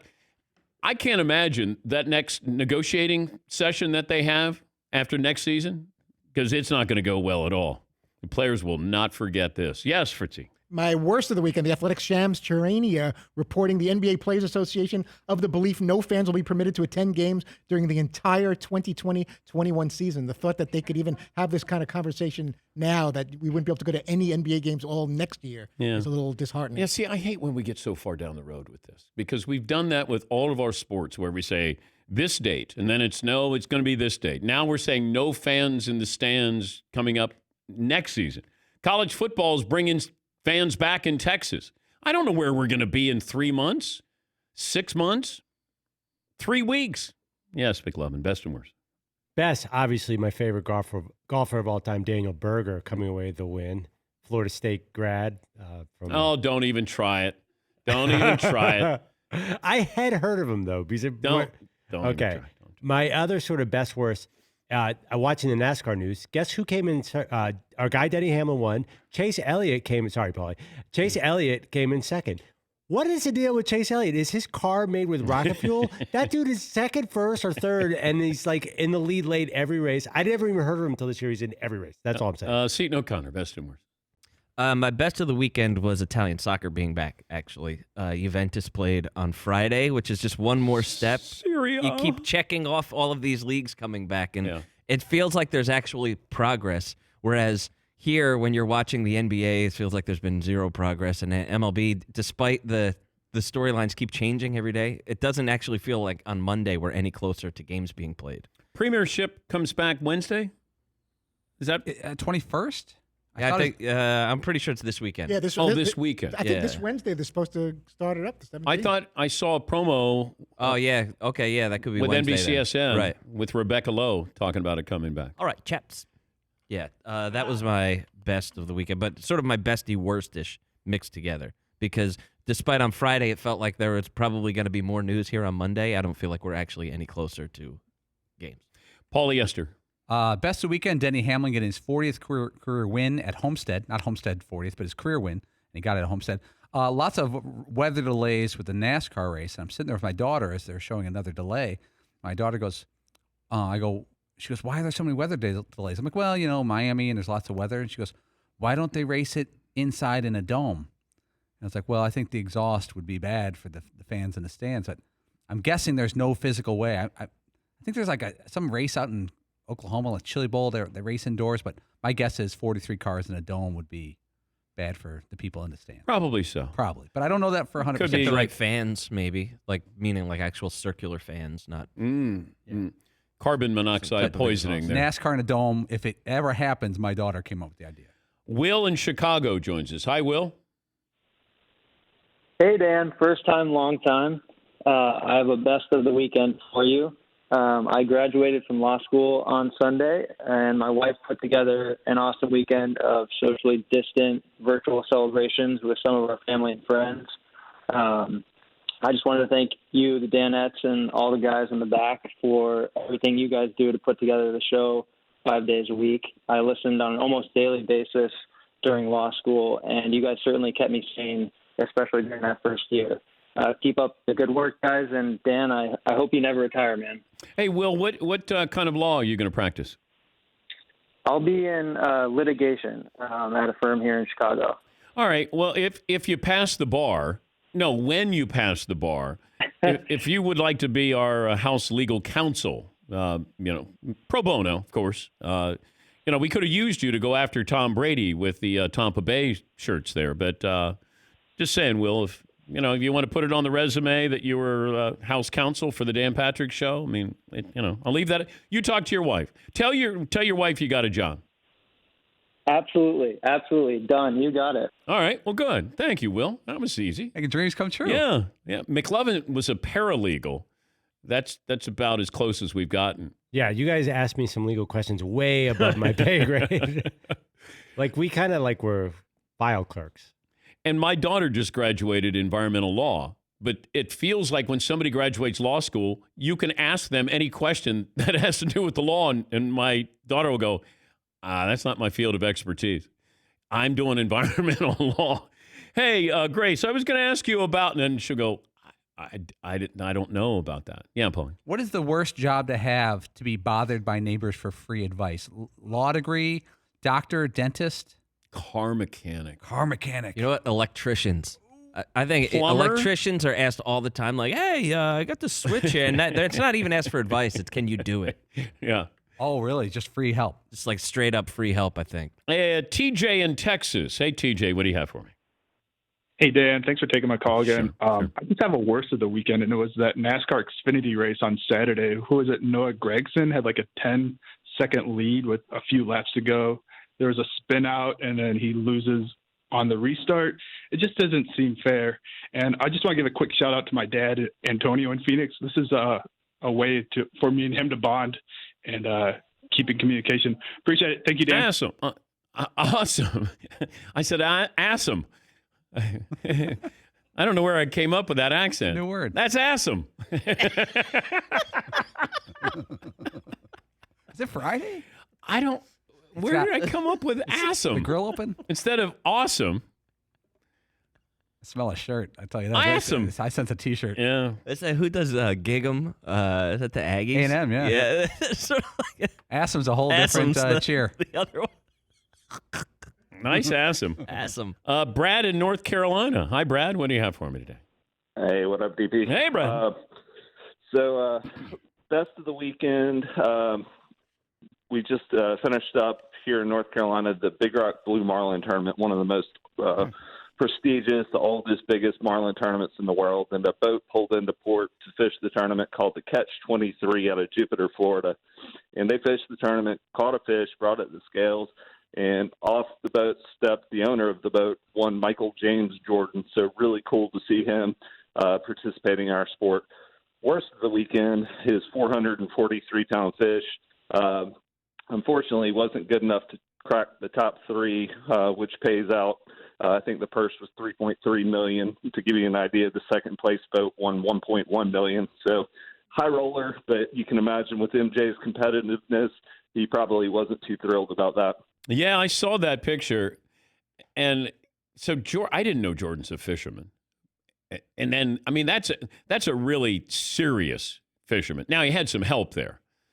But pretty cool boat. He had his that Tar Heel blue on it, and it said Catch 23 on it. Yeah, Paul. Do you think Jordan's going out on the water, yelling down at the fish, which one of you guys are going to get on my hook today, blowing smoke, talking smack to the fish, berating them, berating his fellow guys in his boat, just, what are you guys doing? I'm doing all the work. I got into a discussion, and I didn't even want to, but he's a musician, and he's well-known, and I'm not going to give him credit because he ruined my day yesterday. And it's not Darius Rucker, but this guy, he's like, started talking to Jordan. He goes, yeah, I'm listening. You're talking about Jordan all the time and blah, blah, and you say it's based off, based on a true story. And I said, I didn't say that. Sam Smith said it.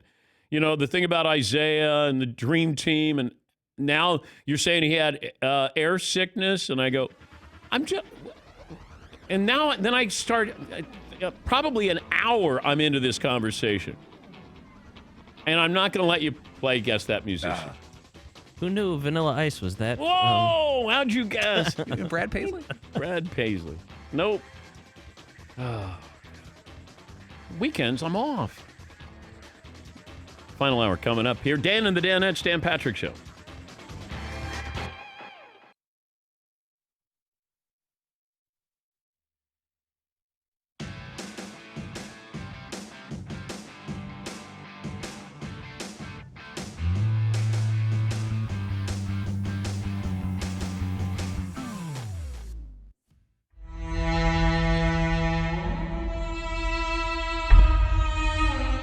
We have a special presentation, Paulie, right? Yeah, this is really exciting. Case, on your behalf, Case came in with a gift. There's a young fan of Case Keenum who's here today. He's a really excited young guy, and if you could bring him up, he's Andrew McLovin Perloff. If you don't mind standing up. Oh wow, that's nice. Case, you have something? Yeah, man. Oh wow. I need some help here presenting this. Okay. Wow, you spared no expense wrapping it. It might be green underneath. Oh, McLovin. Wow. So McLovin got his Viking jersey. It says Perloff on the back. What's an Eagles fan going to do with that? Yeah. I'm the one who told Case, I'm like, listen, Adam Thielen's white, but he's really good. So he gives me a lot of credit for this season, I think. I think you should put it on right now, McLovin. Okay. I think that would be nice. Nice That would go a long way for nice sure. little gesture on Case's part. Yeah. Should I go out for a pass? Well, during the commercial break, would you like to throw a couple passes I to think so. McLovin?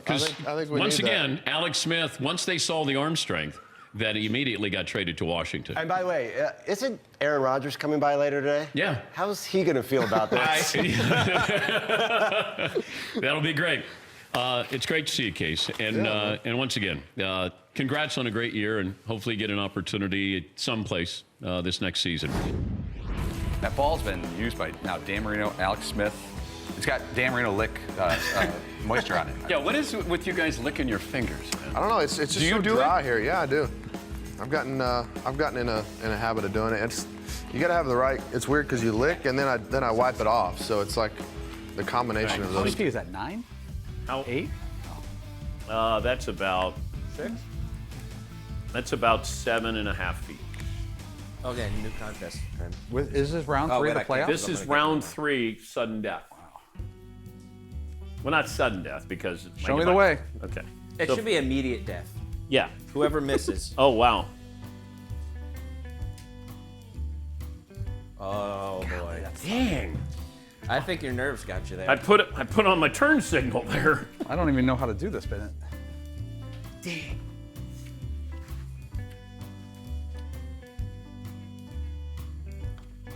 There. Oh, man. boy. Ooh, now if you This had the round putt 4? coming back, that could be a little tester. That's a really tough break. How about the yeah? Hey, how about you just mind your own Yeah, business? how about I just mind my own business? Right? Here we go. Saw that one coming. Here we go. Walked right into it. This is. That's it. Nice. It's on the line. Oh boy. Comes down. No gallery. Okay, this. you can do this. You guys realize you're basically playing mini golf right now? No. No windmill. High stakes mini golf, Andrew. Nope. Oh boy. Oh my gosh! I was trying to putt through the break. No, you. We have a champion. Too strong. That's what happened yesterday with Colin Morikawa. Nice, You nice have round. Don't forget to Champion. sign your scorecard. Oh yeah. Oh. Because you know I'll use that loophole. There's always a way to win. It's not very office like that. I channeled the office. We have Thank you. Thank you. walk off. That's fun.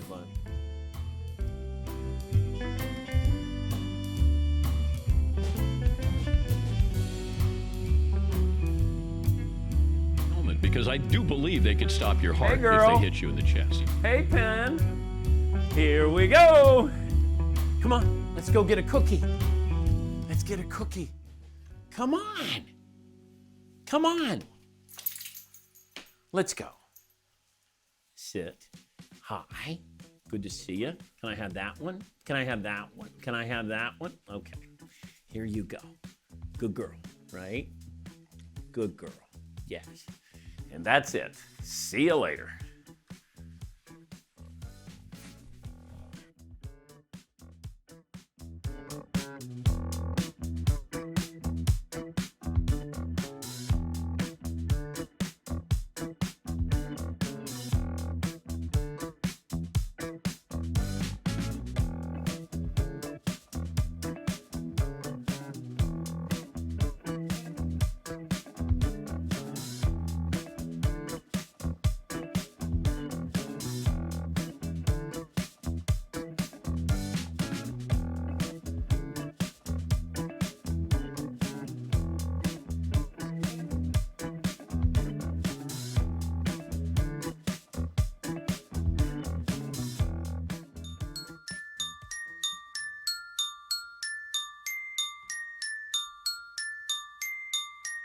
Dan Patrick. His name is Dan Patrick. He's the best in the business, man. Captain of Sports Talk. He is a hero. Interviewer of all interviewers. Things getting a little cluttered over there with all that paperwork. But above all, a hoarder. Do you guys think it's a mess?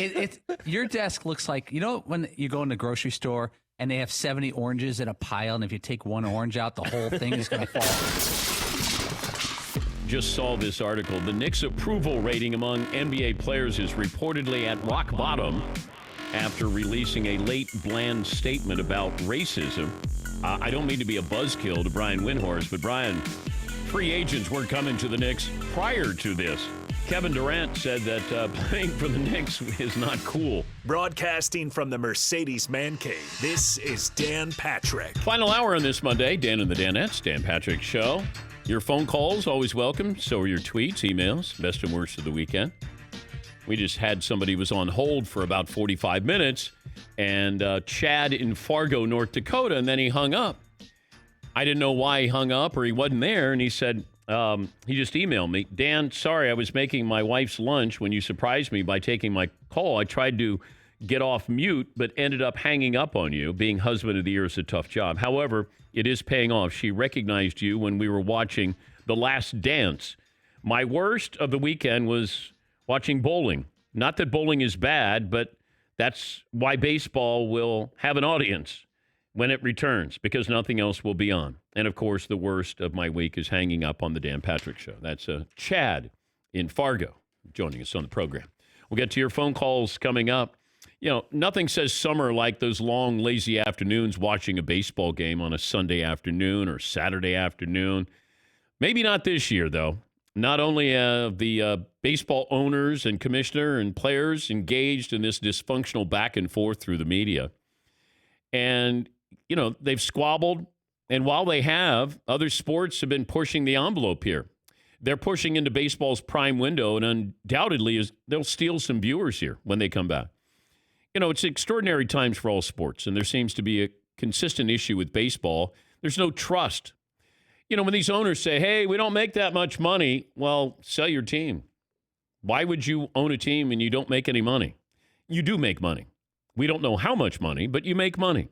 And look, you have every right to make your money, but don't plead poverty here. Every league is about making money. But at least you have to expand the sport. My biggest concern with baseball is this myopic view of right now. This is about the long-term health of this sport. And you have a chance to capture an audience, a young audience. We're watching Korean baseball in the morning on the mothership.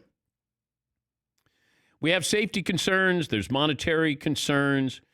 I just don't know if we're going to have baseball back and even if we do, what it's going to look like. If you have 50 games and you're going to give the players 90% of their prorated pay or whatever the numbers are, just understand the fans don't care about the numbers. Fans care about you playing. And if you come back and it's 50 games and then you're going to have more teams into the postseason, which allows the owners to recoup money that they're going to lose, they don't want to play a lot of games. The more regular season games they play, the more they lose. The more postseason games they play, the more money they make. Because the players don't make much money off the postseason. The owners make a lot of money off the postseason. That's why there's a financial tug-of-war here. It's just one big taffy pull. And I don't know if anything, it feels like the commissioner's eventually going to say, you must come back and play. I don't know if you're going to have some marquee players who say it's just not worth it. And you probably will. But if you look at the majority of, the players in Major League Baseball who aren't making, more than $1 million. I mean, that's the majority. They're going to come back because they need to come back. If some of the guys who make the bigger salaries don't want to, okay, that's on them. But this is far from over, even when these players come back, because there's already less trust between baseball owners and its players than in any other sport. It's not even close. And you're going to have them come back. We're going to force you to come back. And I just think that baseball is going to suffer again. And I couldn't help but think of 1998 because you had McGwire and Sosa, that documentary that aired last night. And look, it was just a trip down memory lane. I didn't learn much there, but it was still nice to reminisce about something that I was involved in, whether I was doing the highlights or the number of times that I went to games that McGwire and or Sosa were playing in. But back then, baseball was coming back. There was a feel-good part of that. That's why people love that so much. It was magical, historical, and it was baseball coming back from a strike. And that's where you had something that was special. Now you're going to have baseball coming back, and it's not special. You don't have McGwire and Sosa to bring you back. Like, there's nobody making a magical run in 50 games. Like Jacob deGrom winning his third consecutive Cy Young is just not enough to have everybody kind of go, wow, that's in the national conscience. Man, I can't wait to come back. deGrom pitched last night? He's 7-4. He's going to win the Cy Young. Yes, McLeod. But maybe someone steps up and does something spectacular. But it's only 50 games. Yeah, it's tough. But you can't accumulate enough numbers. No, and baseball's all about that because of 162. You know, I told you I would talk about it if I thought I could advance it here, and I haven't advanced it. You know, there's a frustration level, I think, just speaking as a fan right now. And the reason why it kind of came to the forefront is I was watching last night with McGwire and Sosa, and baseball was back. That was in the conversation. That was in the national conversation. And it was on the national news. Like, it was big. You had Ripken coming back, Ripken's consecutive game streak. Like, there were things that were surrounding this. You know, and you sort of forgot where things were with baseball. But, man, it feels like we're a long ways away. You know, we're more than 22 years away from what that feeling was like back in 1998. Yeah, Paul. Any chance baseball may stumble into something good unintentionally by, if there's 48 games, that when the season does start, it has a feeling of tension, and the last 2 months of the baseball season will feel like a playoff? Because let's say it starts August 1st. Every team's going to be even. Every single team, every franchise, every fan base, I should say, is in the mix. Usually by August 1st, I would say 70% of the baseball fan bases are out as far as contending for the World Series. Yeah. I mean, unintentionally, they could stumble into something. Well, there's going to be tension because games are going to mean something, everything in the regular season, whereas they don't normally, certainly not until late August, early September. Now it's going to mean something, but it's going to be 48 games. And, you know, the teams that have the deepest pitching staffs are going to be the teams to look out for. I mean, that's not exciting. You know, hey, can't wait to see, you know, the Tampa Bay Rays and that deep pitching staff shutting some people down. That's not going to bring people back. But, you know, baseball's, having covered this, I'm trying to think the first time I was involved in a lockout, or Peter Uberoth, I think, was the commissioner. That was mid-'80s. And I remember covering that, and it was just back and forth and back and forth and back and forth. And then all of a sudden, it was settled.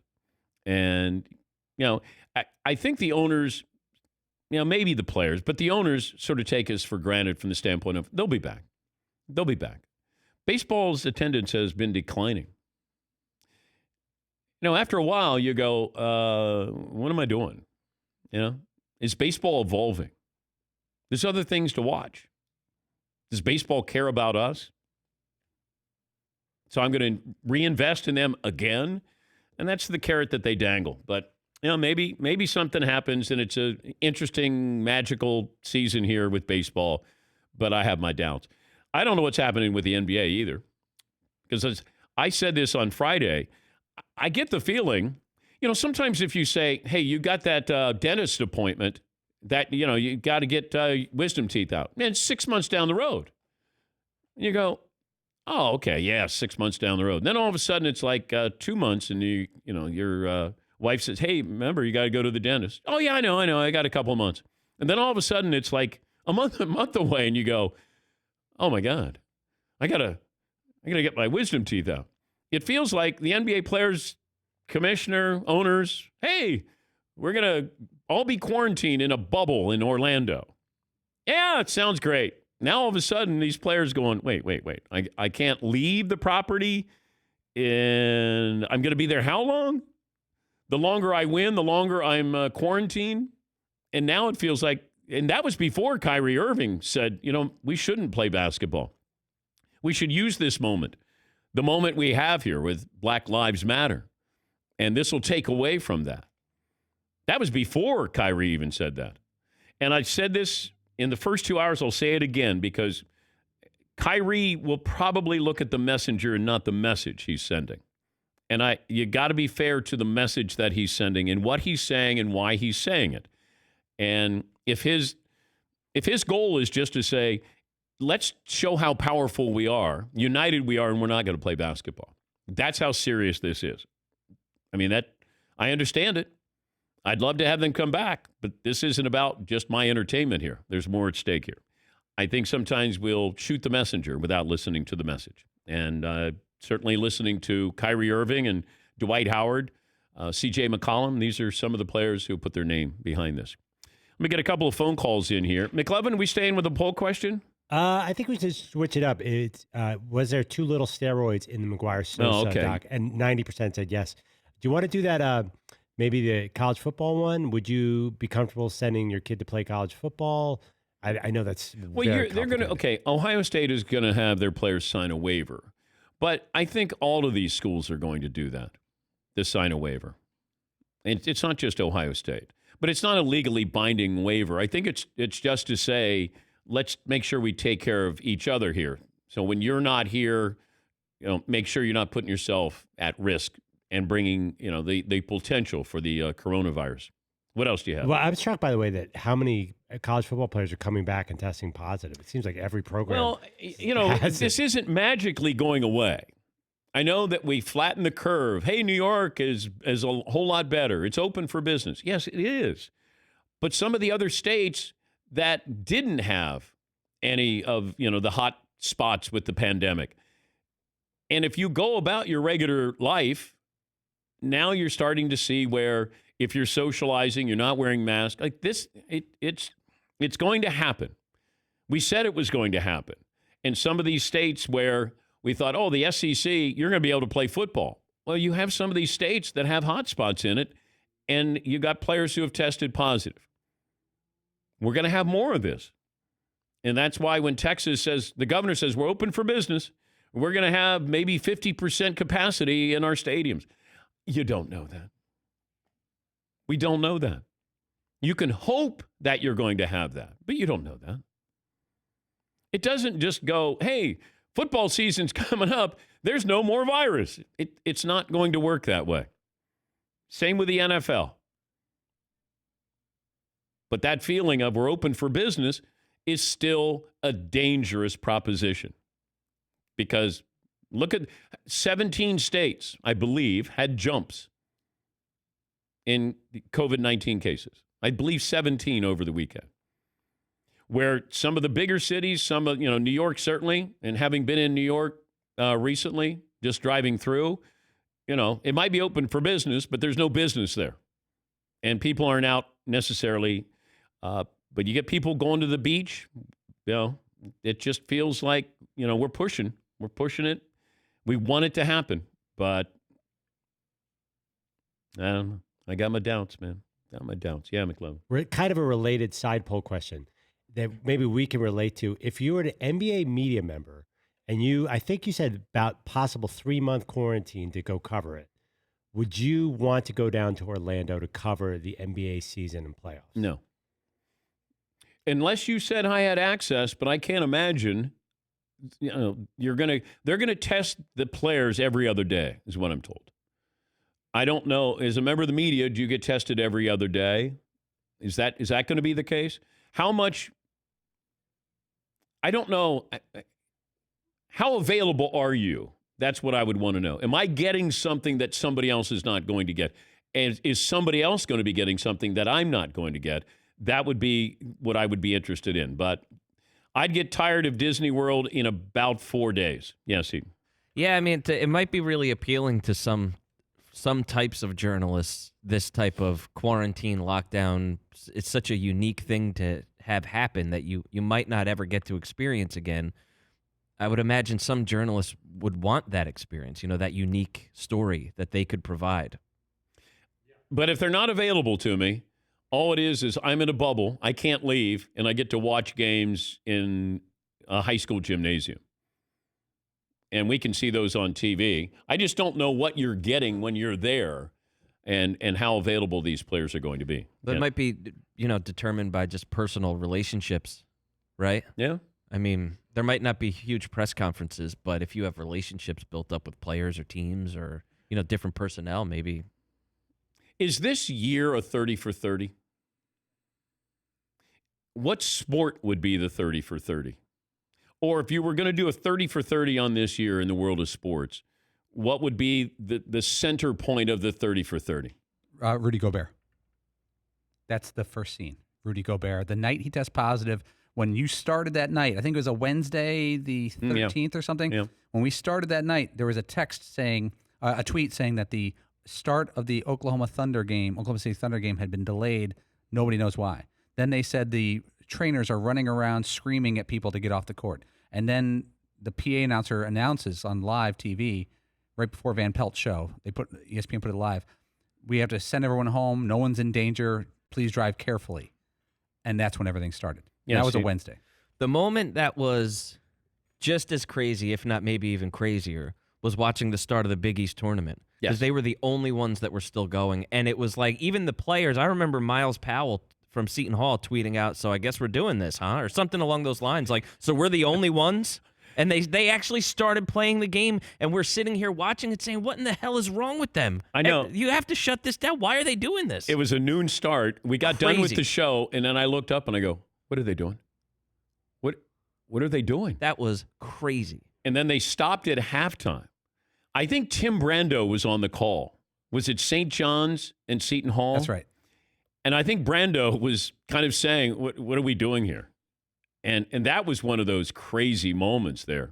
Yeah, Todd. And there's a great shot of Mark Cuban in the crowd staring at his phone in disbelief that games are being delayed or canceling or the season's over or what's going on here. Yeah. All right, let me take a break. I want to get to all these phone calls here. 877-3DP Show. Email address, dp@danpatrick.com. Twitter handle at DP Show. Deep. It's the remix. Deep. And last day, if you order your gear, your Father's Day gear or any gear on danpatrick.com, this is the last day to guarantee it will be there for Father's Day. Correctamundo, Seton? Yeah, I mean, you could try tomorrow, but no guarantees. Yeah, and then I don't want Mario to get yelled at because you can yell at him for a lot of things, but he has nothing to do with it. Not for that. No. I mean, you can if you want. Better than yelling at me or anyone else about it, but yeah. If you want to yell at somebody, yell at Seton. Who else can you yell at? You could yell at Tyler if you want. No, that'd be fun. Nobody yells at Tyler. No, that's true. No. And I have more details on the showdown. You know, the Tiger versus Phil, the match. We have Tyler, the moderator, and Mario are going to play 9 holes. The loser gets a shower of shame. And I think our motto is, you did not want this, but you're getting it. Yeah. And we'll have that for you. The shower of shame will be on Friday. But we're going to bring the French kid out. I think Dylan is going to go out. Like, we're going to have a gallery there to watch 9 holes. And the loser, shower of shame. Yes, Steve. So this sort of came about because a group of the backroom guys have been going out and playing golf or golfing recently, right? Yeah. And there was I think there was a little, do I have this story right? There was a little bit of a dispute over who had won where Tyler said that Mario hadn't played that well, and Mario's like, well, I was taking money off of Tyler, and there's been a little bit of a back and forth going on behind the scenes here. Yeah. And I just said, let's settle it. Mano a mano. And we'll have that. Got a local golf course here at Great River, and we're going to have those guys out playing 9 holes. A lot at stake. They have to both put up $100, and the loser, shower of shame, on Friday in the final segment of the show. While we're eating off the Traeger, they will be getting a shower of shame. Yes, Paul? You know, with golf etiquette, you're not supposed to speak during someone's backswing. What if we allowed it on this one day? Like, the other person can say whatever they want at all times during the golf event. I would have to talk to the combatants? The parties. Yeah, the combatants. I'd have to talk to the parties here. See what they think. These guys are going to tighten up a little bit there. They're going to pucker up just a little bit there come Thursday. Tea time, 1 o'clock. Be out there with a couple beers. Should be good. All right. Phone calls coming up 21 after the hour. This is the Dan Patrick Show.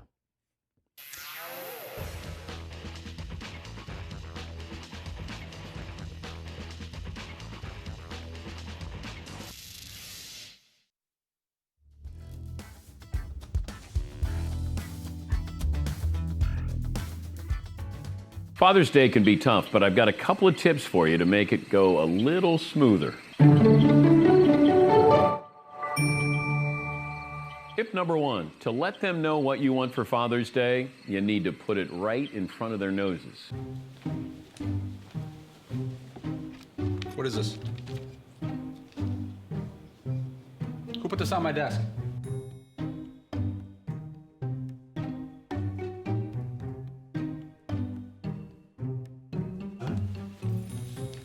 What the heck?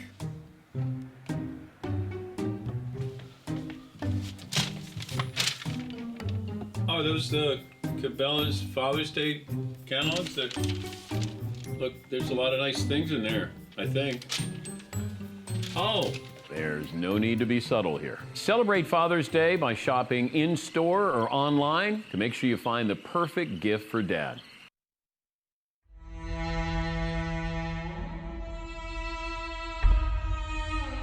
Bill Belichick was asked about Khalil Mack, and could you is Khalil Mack similar to Lawrence Taylor? I'm paraphrasing. Yeah. And, Belichick, I wouldn't compare anybody to Lawrence Taylor. Lawrence Taylor. All right. So your dad obviously played with LT. Yeah. How much did you know about LT growing up? How old were you at the time? Well, I mean, I was one of those kids that when I was like 4 years old, anybody would tell you I knew every name and every number on every guy on the team. I was kind of the football whiz kid. So when I was 4, 5, 6 years old, I was very aware that Lawrence Taylor was the best player on the Giants and the best player in the NFL, maybe. He didn't babysit you, did he? did not babysit me. Your dad's not going to No, let there's some great stories. Did you babysit Lawrence Taylor? There's some great stories that a lot I can't tell. The ones I do tell always that are the funniest is, Lawrence used to come to the house very early in the morning, whether he was up really early or out all night, I'm not sure. But he would call the house and, I'd say this happened 2 or 3 times, and he would end up in the front of our house in the driveway asking Dad for clubs, golf clothes, and Dad was going to make him an appointment or a tea time at Dad's country club, and he'd go over there, and that became a 2 or 3 time thing where I could hear my mom down the hallway like, "Hi, Lawrence. Yeah, he's right here." And we're all asleep. Did he show up at your house in handcuffs? No, he did not. He did not. No, there are some stories like that out there. I think that maybe at a team meeting, like I heard Carl Banks tell this a little while ago. He showed up at a team meeting. Yes, right. I think he was. But he didn't get arrested. It was something else. He was having fun with maybe a companion upstairs in his hotel with handcuffs, and they lost the key. Oh my God! Right. But I wouldn't compare anybody with Lawrence Taylor. I know there have been great defensive players. In fact, when I said this yesterday, I had a couple of friends who said, "Man, you're forgetting about Mean Joe Green." And I said, "No. What LT created a position on the field? Yeah, an edge linebacker." Right. An edge rushing linebacker. A game changer. Yeah. A game changer. I mean, like a guy that was 30, 40 years ahead of his time. And, my dad always said it like this, because he goes, LT's maybe like one of 5 people that truly changed the game of football. And I was like, well, what do you mean by that? And he goes, in the old days, when the linebacker was on the end of the line of scrimmage, you said, "Hey, back, you block him." And he ended that. They were like, Joe Gibbs and the Redskins were like, "We can't ask our back to block that guy." So the tackle started having to slide out there. Right. Yeah. Or they would put a tight end over there to also make it even harder to double team him. So he had to go around the edge a little farther. But between my father and I've even heard Bill Belichick talk about him before.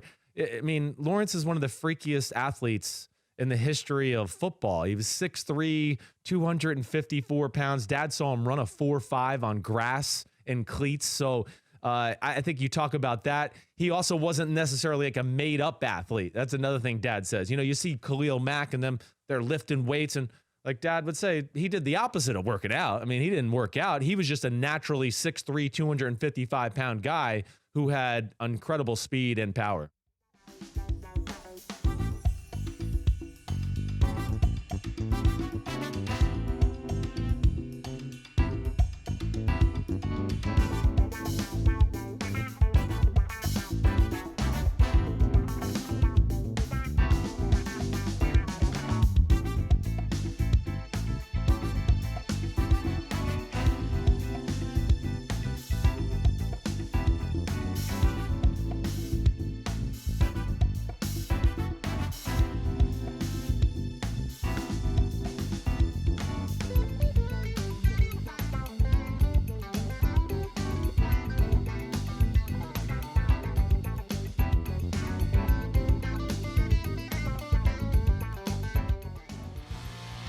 Make sure you go to rockauto.com. All the parts your car or truck will ever need. Rockauto.com. Family business founded by automotive engineers in 1999. 2 goals in mind. First, giving you direct access to all the parts information hidden in the computers and catalogs behind the parts store counter.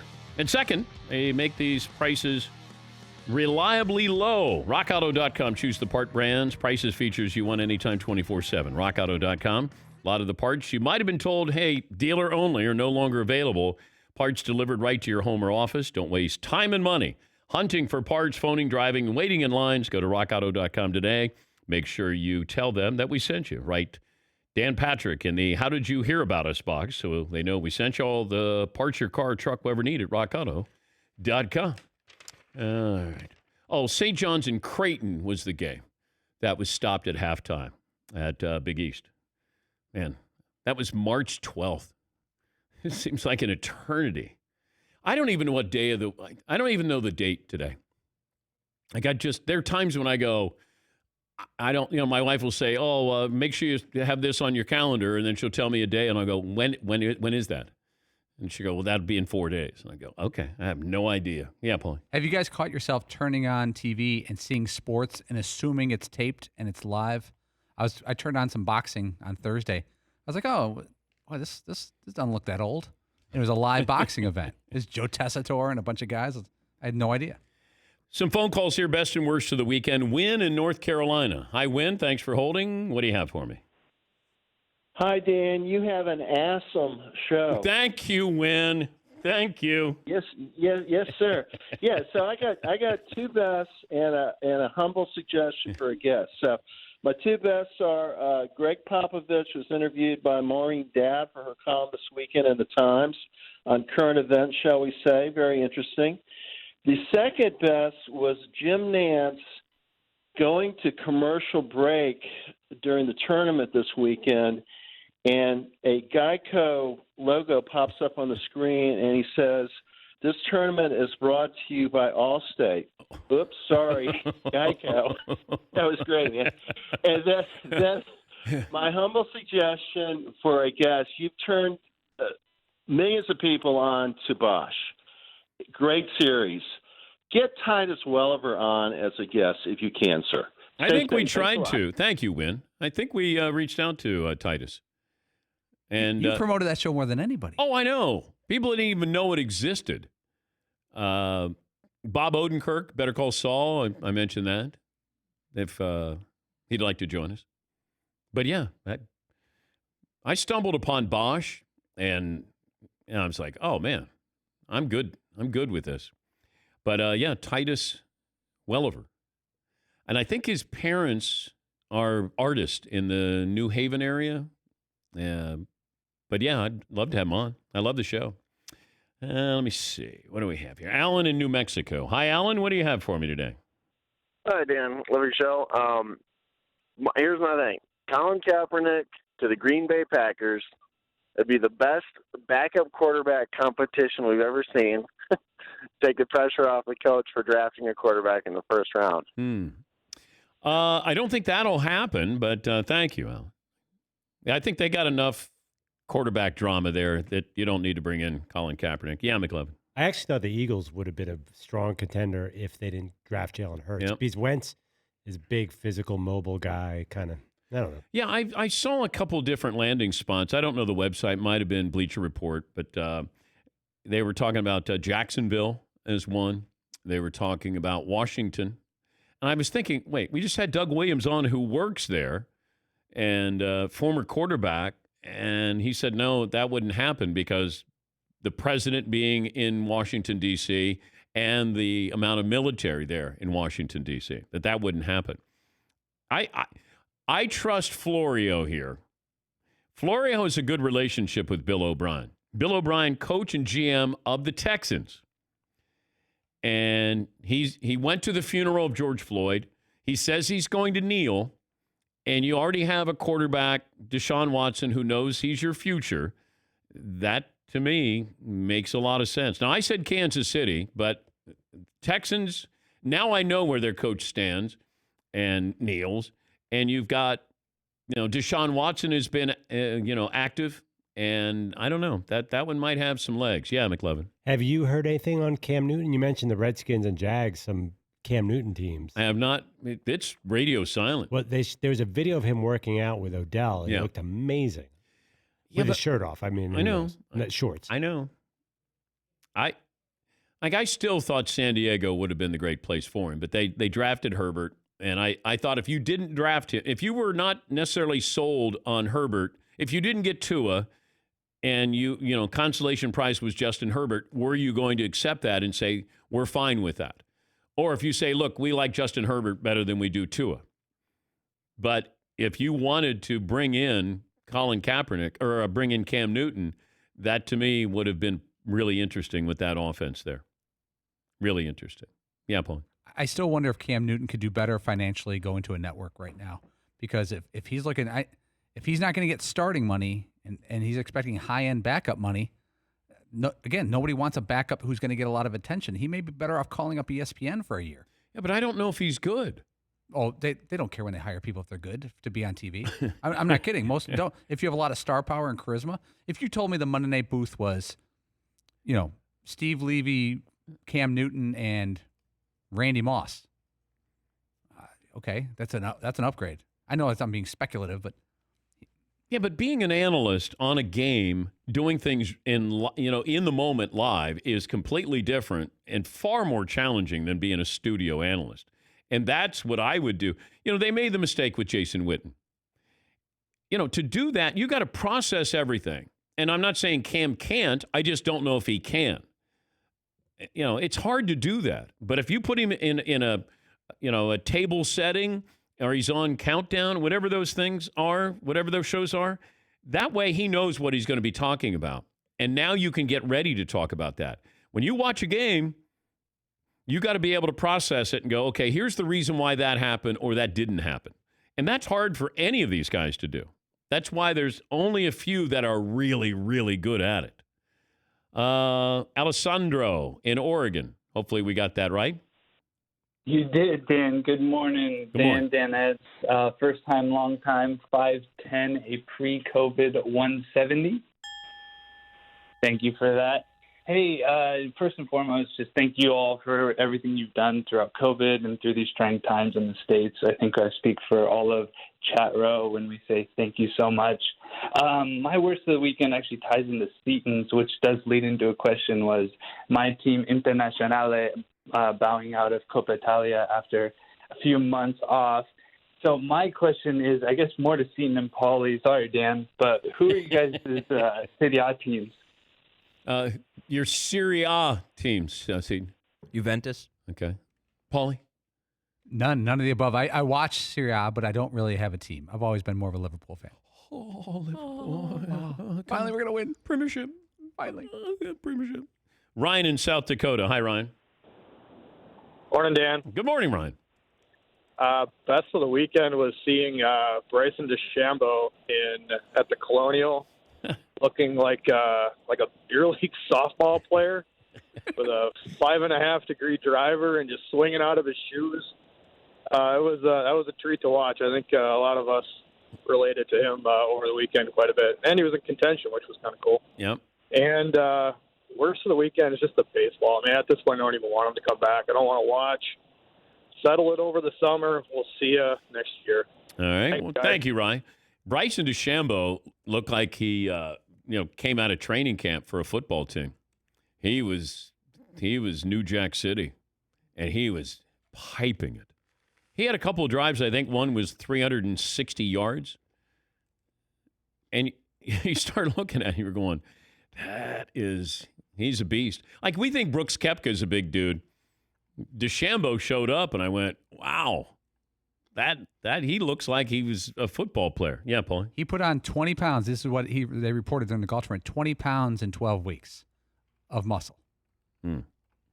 Sean in Washington. Hi, Sean. What do you have for me today? Hey, Dan. 5'6", 180 pounds. First time, long time. I have two best of the weekend. First one is I'm a high school teacher out in Washington, and we had our graduation. It was good to be able to do a drive-through and see our kids again. And my second best was yesterday morning, really early in the morning. I'm taking dogs for a walk on the beach, and this fairly attractive mid-20s lady decided to go topless with us, and that was it made a nice start to our Sunday. Wait. What happened now? She took off her top. She was going topless on the beach. But it's not a topless beach? No, it's not at all. It wasn't really even that warm. No, it was a very random time to go topless. It was great. All right. Well, congratulations, Sean, on your weekend. Gavin in Vegas. Hey, Gavin. Hey, Dan. 6 foot 180. Thank you. Best of the weekend. I got to hang out with my son for his birthday, play some Lego Marvel, stayed in, stayed safe. Worst of the weekend, first time he didn't get to go to a Dodger game for his birthday. Oh, yeah. Hopefully no tears there. Francie in Colorado. Francie? Hi, Dan. Hi, Francie. Hello, Dan. Hi, finally. I got disconnected 3 times, so I finally get to talk to you. I'm so excited. Wait, was that? I can't blame Mario. I think it's Marvin. I don't know, but we got disconnected 3 times while I was on hold. So. Okay. Well, you know what? Somebody will get fired by the end of the show, Francie. No. Oh, okay. Okay. Well, then I won't do that. All right. Yeah, Seton. Do you know? I wanted to wish you guys all a happy Father's Day this weekend. And then I wanted to comment, since you guys have an in-house attorney already that's pro bono, I wanted to apply to be your process server. Process So server. I would be the person who would serve Tom Brady with those court documents. Oh, well, no, that was just hypothetical, of course. I know. It's just hypothetical, but I would be happy to do it for you. So if we needed one, then you would be there pro bono. Yes, that would be me. Yes, Paulie. I've always had this question. You know, in the movies and TV shows, when they show people serving someone with papers, if you take the envelope and throw it and it makes contact with the person and you say you've been served, is that officially a legal transaction? No, the court doesn't like you to throw things at people. But that's what you see on I've TV never and the done movies. That. Oh, I know. That's just all dramatic. That doesn't. I've never done that in real life. What's the worst moment you've had when you've served somebody with papers? Somebody followed me out to my car and tried to assault me. They just tried to smash my window in. And I wasn't even serving him. I was served his girlfriend, who was very nice. But he got upset and he came out and he tried to smash my window in on my car. And then you could serve him after that. Yeah. Well, no, then my husband would take care of him. Oh. He's much bigger than I am. I like that. Yeah. Mr. Processor. Well, Francie, thank you for offering that up, and we'll let you know if we need your service. But that was very kind. Okay, thank you. And you guys have a great day. All righty. I think we're covered. Where were these people when Tom Brady's law firm was coming after us? Where was everybody? That's when I needed help. I didn't need a processor, but I did need an attorney. Yeah, Paul. I've always wanted to know that because on TV shows, they show someone walking out of a courthouse and some flunky walks up and throws a batch of paper and says, "You've been served," and it hits them and it hits the ground and they've been served with a summons. I would need to have more details on that, Paul, because I think you're saying in all TV and movies. It happens a lot in TV and movies. People will back me up. You've been served, and they throw the papers of the envelope at you and it just hits you and it counts. It's like a game of tag? Yeah. Like you're it? Exactly. Yeah, like there's some kind of rules or something where you have to acknowledge, let's say like, hey, are you Dan Patrick? And you're like, yeah. And then they shake your hand or something. And they're like, haha, got you. You said your name and shook my hand. And now you've been served or something. And you're like, Remember This that is weird. There's a scene in Philadelphia where Dr. J's in the booth with the lawyers, and in comes Denzel Washington's character, and he shakes hands. Hey, Dr. J, and he goes, "You've been served," and he hands it to the other guys. It's a great Dr. J cameo. Yeah, there's like rules about it or something. And in movies, yeah, I think they always try to make it a little more dramatic. Like there's some big setup about a pizza delivery gone, like, hey, did you order that pizza? Yes, I did. Ha, you've been served. Let me bring in the paralegal department of the Dan Patrick Show. McLovin? Yes, as a paralegal, I can confirm that I've seen this on TV many times. That's all I got. Well, thank you, McLovin. Confirmation. Thank you. Do we need two sources? One witness is enough, I guess. Yeah, I'm good with that. Okay. Paulie's watched the TV show and he's seen it a few times, so that's good. Yeah, McLovin. I saw it recently in a movie. Remember when Denzel Washington played the drug lord? Russell Crowe was the cop, and he went around throwing. He absolutely threw stuff into people's. So American Gangster. American Gangster. They were throwing things and serving people. I saw it throughout the whole movie. I don't know what that one was. Well, I guess, for theatrical purpose, it does seem like it's a little bit more wow if you're throwing something instead of saying, here's you're being served. Now, I understand, Hollywood aspect of this. Do you have any idea what we're talking about, Todd? I have seen that on TV, but I couldn't give you any kind of legal background as to when it's officially being someone getting served, whether they touch the document or something like that. Thanks, Todd. That's why I kept my hand down. I didn't have anything. Well, you were clever you were leaning into your microphone. Okay. And so I thought, I was pondering adding something, but I didn't have anything pithy or clever to add to that. Okay. All right. We'll take that out on the rear.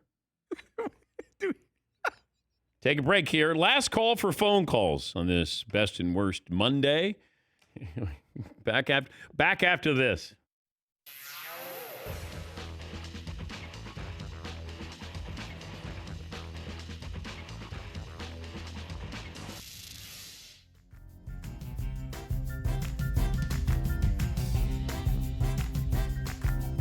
Father's Day can be tough, but I've got a couple of tips for you to make it go a little smoother. Tip number 1, to let them know what you want for Father's Day, you need to put it right in front of their noses. What is this? Who put this on my desk?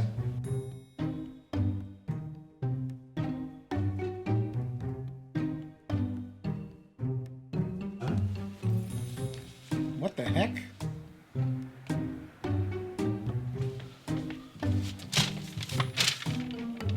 Oh, those Cabela's Father's Day catalogs? Look, there's a lot of nice things in there, I think.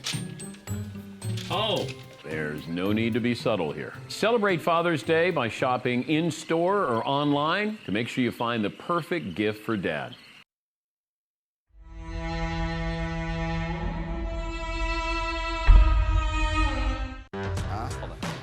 Might be too late to ask for advice, Paulie.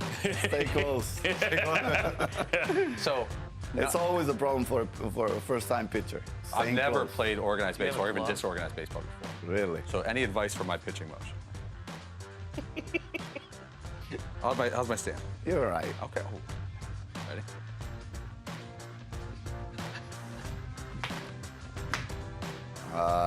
Keep that knee in. The left knee, keep it in. What if I can't? Forget about it.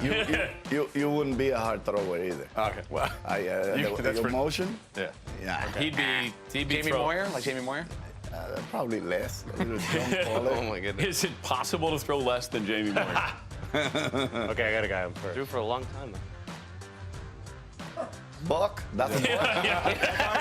Yeah, of course. You're not supposed to move your knees. Your knees I move my knees? Yeah, I move my knees. You can look over with your head only. So wait, you can't, what's the rule? Anything below the waist? No, you can't do that. Just pitch, will you? Once you set up, you can't. When can you step off? Can I step off? Yeah, you could step off, but make sure you don't move anything else. Your right foot has to step off the side there. That's a buck. I give up. You've been giving up so many runs. Oh my goodness, this guy. Hey, I didn't hire athletes, Pedro. I don't know. You're watching it on TV every day. Yeah. Now, this one looks like a Fritzy's built like Schilling. Sandy Koufax. Yeah, that'll be Coming back. a lot of doo-doo. but the best mechanics right here. The best mechanics. Let's see. That'll work, Fritzy. All right, so our winner is Gary Williamson of California, who's donated all kinds of stuff to the Man Cave. Gary Williamson, he is the winner of the scoreboard, 41-11. The clue for 41, that move was not so terrific. That move was not so terrific for 41, and that's because number 41, Tom Seaver, on this date in 1977, Mets trade Tom Seaver to the Reds for Pat Zachary. Seaver's nickname was Tom Terrific. Therefore, the clue, that move was not so terrific. Number 11. Wait, can I just say Gary Williamson is the guy who does all those great figurines? Yes, and he won the. He figured out that Tom Terrific was number 41, and then for number 11, on a roll. He didn't really on this date in history in 1994, the hint: Big Blue had their fill, as in PHIL. On this date in '94, after 15 years with the team, the Giants cut Super Bowl 21 MVP quarterback Phil Simms, who wears number 11. So Tom Seaver, number 41, Phil Simms, number 11. Gary Williamson from California, congratulations. He figured out what happened in 1977 and in 1994. Booyah.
You check things all the time, like your email, your Instagram. What about checking something important, like your credit?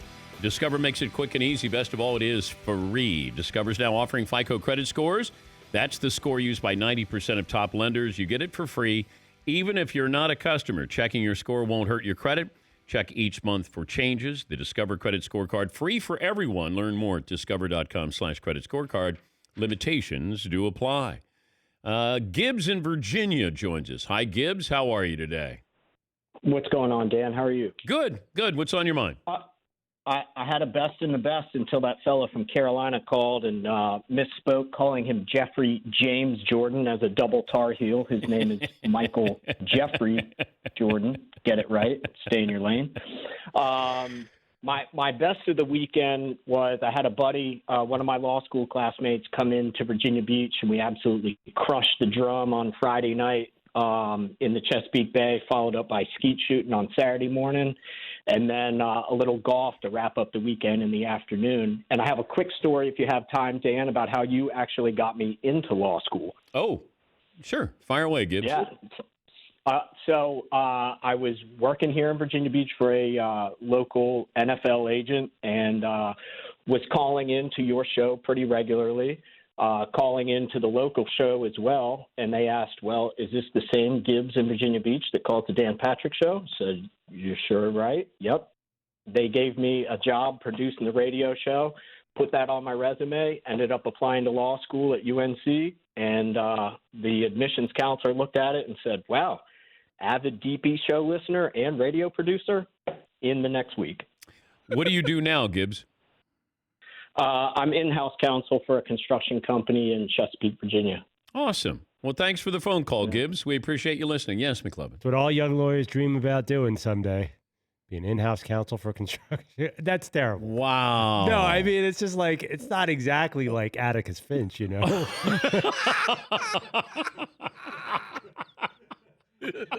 You want to argue in front of a judge and like make great legal statements. Wait, look at what we do for a living. You went to Dartmouth.